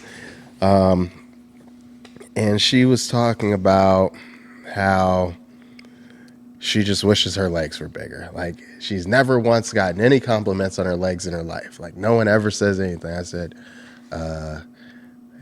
don't you get compliments on the rest? Like, look at your shoulders. Like, look at, like, yeah, I just wish I got compliments on my legs. Like, that would make my whole day. So if anybody wants to tell her legs are... Okay, but I have a funny story going back to that happened today. Did you get... Yeah. No, I did. But there was somebody, and I know he did not mean it rude or mean in any way. But I was on the one side, and then when I came back over to where he was at, he said, oh my gosh, I saw this girl over there, and I thought, my God, that girl has huge legs. And I didn't know who it was. I haven't You're seen like, her, I don't long care what he sleeves on. thought or what he meant. I'm taking it. And I said to him, I will take that as a compliment, but don't say that to any other girl, because she's not going to take it as a compliment. She's like, I just wish for once someone would tell me that I have a great ass or that my legs. I'm like, Jesus. I said, well, on the flip side, I said, me as a guy, I said, no one's ever come up to me and told me that your legs are huge. Yeah, that my legs are huge. So like, the things that we complain about, perception's everything. So, people come up like, your shoulders, dude, your back is big, whatever. I say, yeah. People come up to me and they say, do you even train legs? Yeah, I fucking train my legs. They don't grow at the rate of the rest of my body. Like, I train legs and I can't walk for 4 days. Like yesterday, I went through that corn maze struggling. I train legs, but hey, these are the legs I'm given. It is what it is. Like, so. I see some of these people, like some of these guys walking on the street, like they're just some 40-some-year-old dude, and he's out of shape, and it's like, God damn, look at those calves. Right. Like, how did you? Right. Where did that come from? Right. Yeah. Like, man, like, do you just walk up the stairs That on your is so toes true. all the time? Right. Like, I don't get that. Near what? Like, when I go to the gym, I literally hit every single time. It's like, I don't want to be one of those dudes that they're like, you don't train legs. Yeah. Trust me. I know what that's like. That's funny. That is one comment that people will say a lot. Do you lift? Do you work out? That's the one thing. Yeah, that's their opener. Do you work out? Do you work out? No. I went to give blood the other day. She goes, so I assume you work out? So I've done it like once or twice in my life. Yeah. I say it with a straight face. She goes, yeah, right. Yeah. No, I sit at a desk all day. Right, That's all I yeah. do. I don't know. I type a lot. Then it's funny too, like as I was, getting bigger and stronger or whatever, and my wife would be like, oh, I bet chicks hit on you all the time. Like, no. The only time I get hit on is by dudes. And like a gas station parking lot. Like literally, like that's The bromances. I've gotten hit on more in a gas station parking lot by some dude with a mullet than anything I've ever, like, in my entire life. Like, but I would walk. I remember one time walking across the drive-through, and I was probably at 250. Guy stops and he like sticks his head out of his truck. He's like, man, I want to hit you, man. You hurt my truck. I'm like, thanks. I guess. I don't know. Like, I don't want you to hit me either. Yeah, I would appreciate that. Thank you. It's like, I was like, no. Like, I told my wife, that's what I get hit on. Like, So I'm at work one day. Tony comes in, drops off a file. I have a patient. He goes, that's what I want to look like. That's what I want to look like when once I get on this program. I said, him? The doc? He said, yeah. I don't look like, man, that dude is jacked. I'm thinking in my head, I'm like, Gary told me this. pro? Yeah, right. Dude, you remember what you I told say, me? yeah. What I say? Remember?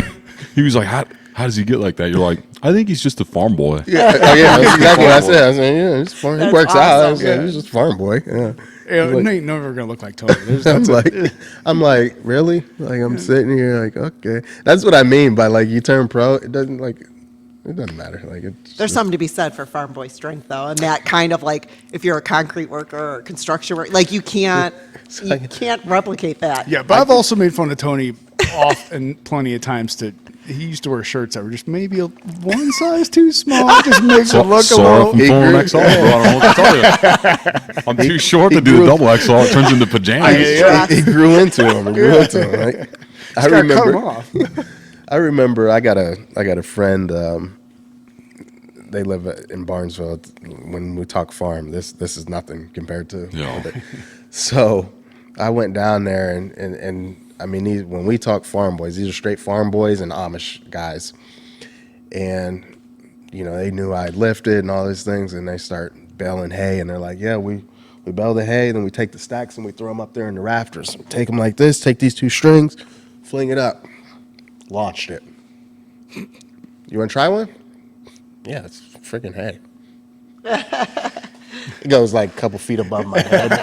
and literally it was as high as that the above the bathroom door there. Yeah. It's exact lofting them. Boom. They do it every day. And I'm like determined to do it. Never got one. Not Really? one. I couldn't get it up there. And then one of the Amish dudes, we were playing pickup football. We had like, I bet you there was 15 of us or so. He's like, hey, you guys, I'm on a break. You mind if I play? Nah, come play. I was like, we're about to jack this dude up. We never played You don't organized want to miss them football. Amish boys. Boy, were we in for a rude awakening. It was like Derrick Henry out there. Dude grabbed the ball and just ran through us, bowling balls, like boom. I was like, They're this is smash a mouth. different type of strength and a different Yeah. type of, I don't care what happens to my body. It's like, I remember I used to play softball for a league just for a little bit, and those Amish boys can play some softball too. They get out there. Really? It's like that's cool. They just love. They're outdoors. They're playing. They don't play video games. Yeah, they're out there. They're just beating each other up all the time, like riding horses and doing manly stuff. And we're over here like, I got a splinter. They would show up and you would see these wiry, skinny Amish kids show up, and next thing you know, they're just homer, just cranking them out, just crushing it. No form or anything, Nothing, just swinging. Yeah, they are brutal. Yeah, it's funny how they said that the image of what you see, and it's like, It is, yeah. Misconception.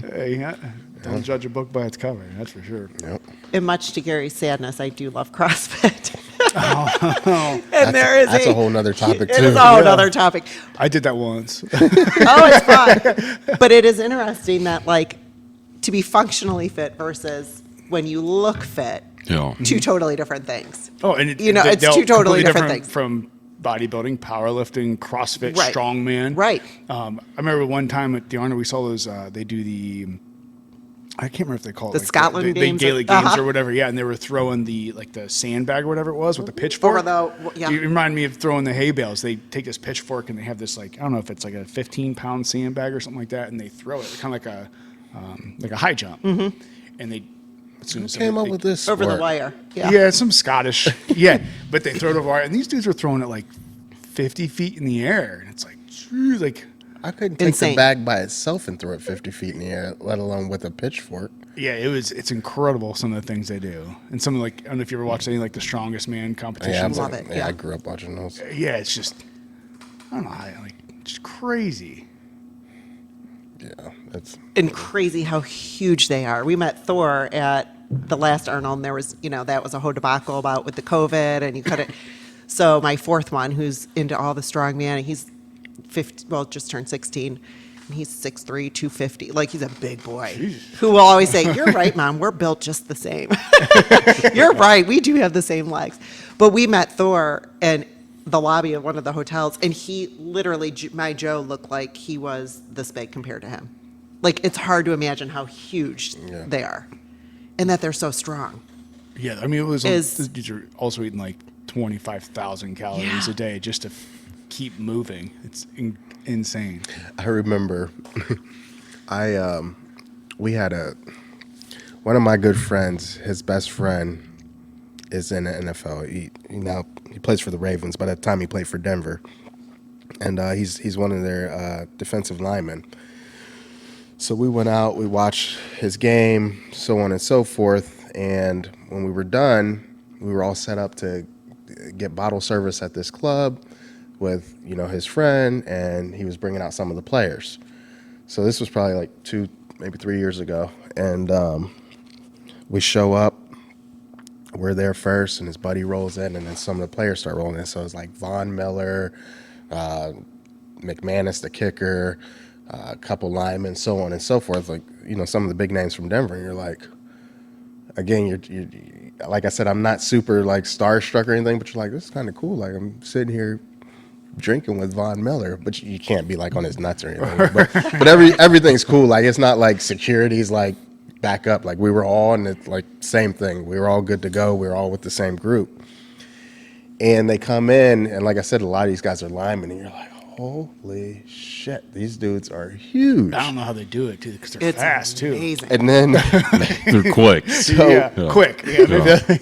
So I'm sitting up on the way this VIP was shaped. It was shaped like a U, the seating at least. Okay, so it was shaped like a U, and then everything was open, and so you could sit down, and you could sit down on the chairs, or you could sit up top on top of the chairs, or whatever you want, the booth. Benches. The booth, yeah, whatever you want to call it. And his buddy, he knew I was with my friend Brent. There was probably 10 of us that came down. He knew I was with him, but he didn't know me. He didn't care. He goes, mind you, he's like 23, something like that. He goes, "Hey, I need you to get down. My friend wants to sit there." One of his buddies that came. I'm thinking, man, you're a lot bigger than me, and you're in the NFL. If I put up a fight about this, I'll be on the outside. See, but doesn't that say a lot about, like, what an asshole? Oh, yeah. Like, that automatically. Oh, it was a complete dick move. That's Complete not what I dick thought move. that story was going to be. No, complete dick move. It was just more so to where I was going with that story is more so to the size. Besides that, he could have been the kicker. The fact that he was in the NFL, and if he said it was time for me to go, they would have put me outside. But I was like, this isn't going to work out for me very well.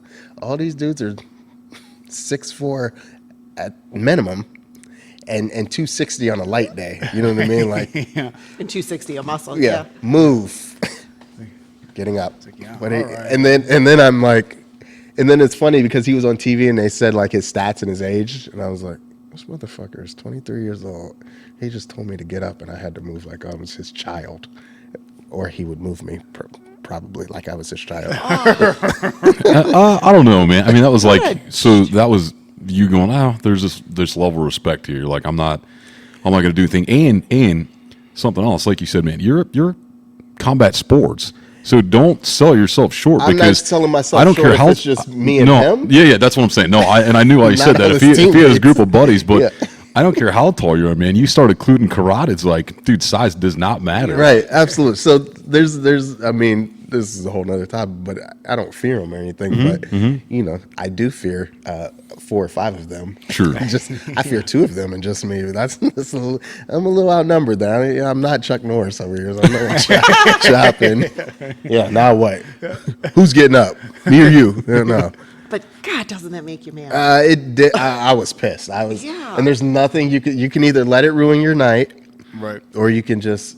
It's cool. It is what it is. Like, I'm You're having not a gonna great change it trip. at that Yeah. point. No. Yeah. There's nothing that whatever. Just let the dude go sit down. It's like that's how things happen. That's how fights and for all he knows, I could have been crazy and had a gun or knife on me. Nobody checked absolutely. me. I came in a back door, like because we were with those guys. We came in the back. I could have had a gun.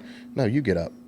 But that's our society as a whole that treats and it starts in high school. I mean, wait till your parents are crazy that everything that their kid does or who their kid is what they're doing on a field, which is so. And so the parents act like they were out there That would be Friday okay, night. right? Or that behavior is okay because if they're a good, And I just said to Joe yesterday, I said, you know what makes me so proud of you is how you treat the water boys, like that you're talking to them the whole time and you're patting them on the head and like that says a lot about how you are. Like I don't care if you're the best player on the team. If you come off and you're an asshole, that means nothing to me. Yeah, It doesn't because Yeah, we just had a parent-teacher conference the other day with my daughter's teacher, and we're like, basically the first thing is like she's getting straight A's, and it's like, hey, that's great, but is she a good is she person? nice? Yeah. Is she a kind Is she person? nice? Yeah. And it's like does she care? Like, is she a jerk to people? Yeah. Like, because She the smartest jerk in love the class. that. Yeah, like, 'cause we can work on the math and the writing and the reading and all that stuff. I said, but if she's a jerk, like that's Yeah. And not enough parents go in and ask that. well, it's because parents are jerks most of the time. There's a lot of parents that are just fucking You, jerks. you, out ha- you there. have had some cool interactions with famous people though, like you were telling me about John Jones, man. Yeah, so I've told you this story too, but I've had a couple cool interactions, but the John Jones one was probably, let me think real quick. That was probably the coolest one. Well, there was one other one that was close. John Jones was probably, that was absolutely the coolest one. So here's what happened. One of my very, very good friends lives in Vegas, and he's a club promoter. And, he's been out there pretty much since we graduated college. So he's built up a name, reputation for himself. So he's worked his way up as far as these promotions and things go. So at the end of the night, we were some of the last people in the club. Lil Jon was the DJ that night. Lil Jon's a great time too. Yes. And Yeah. right. And so, people, they're clearing the dance floor and people are working their way out. But because I'm with Darren, I get to kind of straggle around. And when Darren's ready to leave, I leave. And I look up in the booth and I was like, only time I get starstruck, UFC fighter. Darren. He's like, what? I said, look. He was like, who is that? I said, John Jones, light heavyweight champion, UFC, blah, blah, blah. Start rattling off all these. I said, he just got in trouble because, did you hear about that ever lived, yeah, man. like, did you hear about he got in that car accident, he got out and he left the scene and then they found drugs in the car, blah, blah, blah. That's him. Yeah, I don't know. Hold on, I'll be right back. So he walks up to the booth. I said, what are you doing? He's gonna kick your ass, dude. He goes, I'll be back. He goes up to the booth, taps John Jones. John Jones leans down. He starts talking. And I'm like, it's almost like you got a crush on a girl or something. He's like, no, don't tell him. Yeah. No, I'm not telling you. You're like, Jesus. Like, I'm over there like nervous. And John Jones points out and he goes, and I was like this. Yeah, me. He goes, so I run up in the booth like a little schoolgirl. Hey. Puts his hand on my shoulder, like he's 6'4", looks down at me. What's up, my man? What's up? He's like, I was like, I just want to let you know. I said, I know this is so cliche, but I'm like one of your biggest fans. I was like, hey, can I take you home? Like, one of your biggest fans. And he's like, I appreciate that. I said, listen, like, I know you're going through a bunch of stuff right now, but I support you through it all. Like, I'm here to support you. And he's like, yeah, man, I really appreciate that. I was like, can we take a pic? And he was like, I can't even do pics tonight. He's like, I'm not supposed to be out. It's a violation of my probation. He's like, if they post this, he goes, or if you post this, I'll get in trouble. He goes, I can't do it. I was like, all right, well, thanks anyway. It was really great meeting you. He was super nice to me and everything. And that was my John Jones story. You get giddy every time you tell that story. Every time. It's so cute. Yeah, and he seems like he was one of. I didn't watch a whole lot of UFC, but he was he was by far my favorite fighter. Yeah. Just because there's just something about him, especially in the ring, that just nobody had. Like, he just had something. Yeah, he's a different breed. Incredible. But like a lot of people, like, kind of going back to the whole self-centered thing, a lot of people kind of get down on him because he kind of puts off this persona. Mm-hmm. But at the same time, but to me, from what I've seen, he's just kind of like, I'm going to be me. And I don't really care what you think. I'm just gonna be me, and that's who I am. Like, yeah, you get guys that try. I mean, we're talking that sport. This goes for any sport, really. All the way back to bodybuilding. You get guys that try to put off this persona that they're, they make it almost like WWE. Like, they create buzz for themselves, whether it's negative or positive publicity. They create it. And we live in a world that's based off followers and things of that nature. You can be an asshole, you're gonna get a following. You can be a saint, you're gonna get a following. You can be a really good-looking girl and show a little bit, you're gonna get a following. You can be a really, what our society deems to be, an ugly girl, and you support other girls that look like you, you're gonna get a following. So it's kind of a matter of what avenue you want to take and how you portray yourself and how you promote yourself. But, you'll see fighters that literally go WWE style when you're like, why are you like, that's not you. Like, right. Like, you can kind of see through the facade. Yeah, but there's people that support them. And especially when we're talking UFC, there ain't no acting. You go out and you get kicked in the face. You get kicked in the face. Like, if you're gonna act like a fool and be cocky and everything, back it up, and nobody can say a word. And there's a couple guys that back it up. They can, till they get beat, they can say whatever they want as far as that sport goes. Well, it's like I'm trying to remember his name now. Was it the most recent fight? I want to say was it Barkley? And I don't know. Did you? Yeah. I didn't watch it. I saw with the that spin kick. Yeah, and I'm like, I watched that's some Karate Kid shit there. Like, I watched it live. I was like, so I'm watching the fight, and I was like, watching it. I literally looked down, and that's when it happened. This is how the story of my life with fights, and that's every time I look away, that's when something crazy happens. So it happens, but the knockout was so delayed because it looked like a Mortal Kombat knockout. Yeah. Like, dude got hit and he just stood there. Mm-hmm. And that's what I looked back up to. I saw this. Flawless, He's like, flawless victory. Yeah, what is this? Finish him.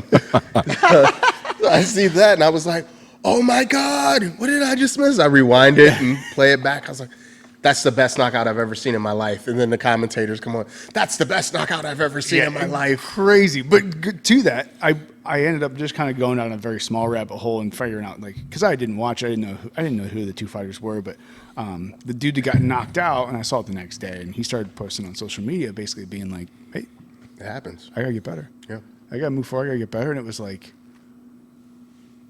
hell yeah, man! Mm-hmm. Like that's what is just so cool when you see someone like that, instead of, oh, it was bullshit, blah, blah, blah, whatever. And it was like, no, I got to get better. No, that's today's a new day. Yeah. I mean, you get guys that, it's a sport. Yeah, learn from your failures or losses. Yeah. Mm-hmm. Like what you guys were saying. Unfortunately, that sport is a sport that when you get beat, it's lose. Not like you lost by a point or a home run. You got put to sleep. And it's on ESPN. It's a meme. It's everything. Yeah. And your face doesn't look the same for 3 months. Right. Your brain's a little shaken up. There's a lot of things going on. It's not like every other sport, but if you can come back from that, and it is what that's what society. That's what makes that sport so cool. I say it all the time. I watch UFC. I'm like, it's unlike anything else. Like, these guys, they go through training camps just like bodybuilders, but they get punched the whole way through. They have to diet and everything, just like bodybuilders. Train every day, way harder than bodybuilders do. And then their end reward is not a trophy. It's you live. All right. How many times can I not get hit, but hit this guy? I just went through all of that, and I got knocked out by a spinning back kick, and then it got put on ESPN. Right. All right. Should I continue doing this? Is this sport for me? Yeah. So you got to be a special breed to do that. Yeah, or boxing. Yeah. Yeah. Yeah. It's fantastic. I agree. Well, hey, we're at 3 hours and Oh my 20 gosh. minutes. He's gonna go. Oh, I thought it was microphone No. feed. It's just someone speeding their car by. Oh man. So, how long are you planning, or do you have a plan in mind for your bodybuilding journey? Do you have a goal that you want to like? Because like we've talked about Yeah. today, obviously it's like how Gary said, it's like I want to get your card, but the card's cool. But do you have something that's like, hey, this is like kind of my not necessarily end goal, but this is Yeah. kind of the top goal that you have? I would love to place it now as a pro. Would be pretty awesome. And that's the And goal. that'd be pretty awesome. But really, my goal is just to be healthy enough to keep lifting. Like, so I'm like that 80-year-old grandma that's still in there lifting. And the gym we used to go to, there's a little guy named Charlie Brown, and he's an ex-Marine. He's 78 now, and his one is a 30-year-old, 40-year-old, 50-year-old, 60-year-old is going to compete at 80 in bodybuilding. And his one, like his overall at each. That's incredible. He's just this amazing, yeah. So if I could be a Charlie Brown, the girl version, Well, I've seen some of just those be able to ladies, like, keep up with my grandkids someday. I saw a video the other day. She was, what was it? I think she was like 76 or something like that, deadlifting like 200 and some Yeah. pounds. It's like, man, there's a lot of 20-year-olds that can't Right. do that. Like, she's healthier than a lot of these. Yeah. It's incredible. Yeah. It's just to keep on trucking.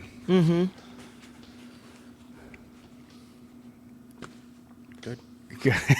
Feel better now? Yeah, feel better. Well, like I said, I mean, we're at almost 3.5 hours. If you guys have any, Well, that's what I told you. My I was God. like, you're gonna blink, and 2 hours just went by. I know. yeah, It always So happens. fun. and that's kind of we don't like to go typically too long, because then because usually after about 3 hours, people that's a lot to digest. Just stay tuned to. Yeah, but do you have any closing thoughts or motivational memes you want to put out? I would love to see more young girls get into it. Like, the best compliment ever is like when a young girl's like, I want to do that. I want to be like you, Because I think, again, like what we said before, it just transcends into so many different areas of your life, Yeah. especially for young girls, I think. And I think a lot of, from what we've seen, like powerlifting and stuff that I do, like a lot of females don't think they can do that. And Right. It's like, well, why? Like, don't let other people tell you what Right. you can and can't do. And I think that's an important thing to just do whatever you want. Right. So whether it's powerlifting or bodybuilding or whatever, CrossFit or jiu-jitsu or whatever, to have more females where like that's their focus of what their bodies can do versus what you look like. And that's Right. what your value is. Because I think the more you accomplish fitness-wise, I think the more you appreciate your body for what it can do versus what it looks like. Absolutely. I agree with that. Yeah, I think as it pertains to bodybuilding, or any sport for that matter, everybody has their own journey with bodybuilding, so you're going to take from it what you want, whether you take that and use some of those lessons in life, or, with the dedication and so on, use some of those lessons in life, or whether I've seen people compete, then they get done and they blow up, and now they hate the world and hate this sport and think, well, Yeah, did we even touch on that that comes today? down Yeah. that comes down to you and your self-control. So I think before jumping into bodybuilding or any new sport or any new activity for that matter, you need to research it and go watch a show and talk to other competitors and have an understanding of what you're getting into, because if you half-ass it, then it's going to show on stage. And even if you give your full effort and then you get to the stage and you compete and you win, and then you get done and you blow up, and now you hate yourself, you hate how you look, you hate how you feel, you hate the perception other people have of you, then it ruined the whole experience. So understand everything as it pertains to the sport. Understand before you get into it what to expect, understand while you're doing it what to expect, and understand what to expect on the back end. And the sport can be cool for you. It's not for everybody. Don't jump in if you're not sure. If you're still on the fence, don't do it. Just don't do it. Or if you're a female who's had eating disorders, or eating issues, I think you really have to be in a very good place mentally to even think about competing, because it can be really bad. Yeah, absolutely. I had a girl that she told me after the prep that she probably told me like 4 weeks out or something. Hey, just so you know, I was anorexic all through college. You thought this was? You did. That can be tough. Why didn't you tell me Right, that? can raise all kind of demons. Stir them up. And it did. It brought, she had to. She actually goes from place to place and like speaks to groups of people about her experience prior to competing, trying to help other girls with anorexia and whatnot. And then after she competed, she blew up, and I don't think she didn't resort back to anorexia or anything, but she had some troubles mentally with everything. I would have told her from the start, this probably isn't the sport for you, because this is what you're going to see. If you want to do it, hey, we can jump into it, but I don't probably recommend it unless you're mentally in a good place. Right. Well, it goes back to kind of we talked about after the post show of being able to accept what you see in the mirror after you've seen what your body can do. Right, and a lot of people, it's not just 10 pounds. I mean, Gary can tell you time and time again, if you saw somebody who competed who was like, holy moly, who maybe won, who got their program, whatever, and you saw them even a month later at the grocery store or out, and you would never in a million years think they compete. So just to give you an idea, I went from, and this was actually this was a better version of my post show. I went from 167 on stage. I was going to Vegas 2 weeks later. I was like, okay, you can maintain this. Like, you get it to 175, you still look good. Like, 2 weeks later in Vegas, I was 189. Not an ab to show. All I had was pics on my phone. Like, yeah, well, this was me 2 weeks. Like 14 days ago, this is what I look like. Was that your pickup line at the? I'm gonna keep my shirt on, but here, 14 days ago, this is what I look like. Are you coming home with me or not? Take your shirt off. No, not today. Yeah, no. Like literally, you can blow up overnight. But again, just knowing that all those things are possible, I think that's half the battle. Is just knowing what to expect. A lot of my clients don't know what it's like to be on stage, and one of the things I constantly say to people is, I'm going to teach you everything I possibly can teach you. I have to figure out your body or whatever, but I would hope that at this point, at least, maybe she can't prep herself for a show, but she at least can take away something that I've shown her and know that it's probably not good if I have this in my diet. My body doesn't respond well to this. I know that if I train 7 days a week and sleep 3 hours a night, that I'm probably going to gain 4 to 6 pounds overnight and not know where it came from. Yeah, or 9 pounds in a day and not know where it came from. My body's not going to recover. That's another. Anyway, so yeah, just understanding all the ins and outs of the sport is going to set you up for success in this sport. And be prepared for the cost too. It's a very and that's part of expensive. understanding. Yeah, just knowing it all. So for sure. But it's fun. It's very fun. I don't think people would do it if it wasn't right. It seems like it. So if you can handle it. The closing question: when are you guys getting on stage? What do you mean? Do we motivate you to compete or not? Yeah, no. Bro, you're going to add 10 more hours to the day? Yeah. You know my schedule. Yeah, I already told you before. The closest I ever got was I want people to be confused that they're going to think that I'm going to compete, and that was hard enough as You're it was. powerlifting competing, right? No, I was talking about My wife. You're just your wife is? No, well, I've competed in some powerlifting competitions, but I'd always kind of gone through the years of. Don't let him fool you. There's some pics of him floating around. He's a monster. Well, like in high school, like I have like a 175-pound frame naturally, and I started lifting, and I was like, man, I just want, because I started football, I was like, oh, I want to be big and strong. So I started to get bigger and stronger, and then at one point I got really strong, and I was like, man, I want to be really big, and then I got too big, and I was like, I can't breathe anymore. So we're gonna back this down. And then I was like, well, you know what? Like, I'm already big, so I might as well just kind of cut. And I was like, that one year, I was like, I want people to think I'm going to do it. I'm like prepping for a bodybuilding competition. And I had one person in the gym was like, hey, are you competing this year? And I'm like, no, but thanks for noticing. And then like literally like 6 months later, it was back and like looking in the mirror going, like, damn it, that goes away fast. Right. Where do we go from here? Yeah. So now I'm just trying to, as I'm getting a little older, like I don't do as like the powerlifting as much because like I used to hurt myself, and so it's like now I'm just trying to stay alive. I was in the gym the other day, and someone was like, Fred doing cardio, what's this? I said, yeah, somebody said something about I had to take care of my heart. I'm like in my 30s now, like I don't know, like whatever. Just trying to stay alive. Yeah, because I understand. Quote of the day. Well, where can people find you if they want to check you out? Instagram, Mr. Genetics, GNETICS trained. Mr. Genetics trained to you, the number 2. Mr. Genetics trained to you, Instagram. Are you taking clients now still? Are you full or? No, I'm taking maybe 2 more, and that puts me at like 20, and I'm good right there. It's hard. I wish I could do this full time, but right now it's hard. Off-season diets are easy because it doesn't require a whole lot. But I know when even now it doesn't require a lot, but it's still hard. Right.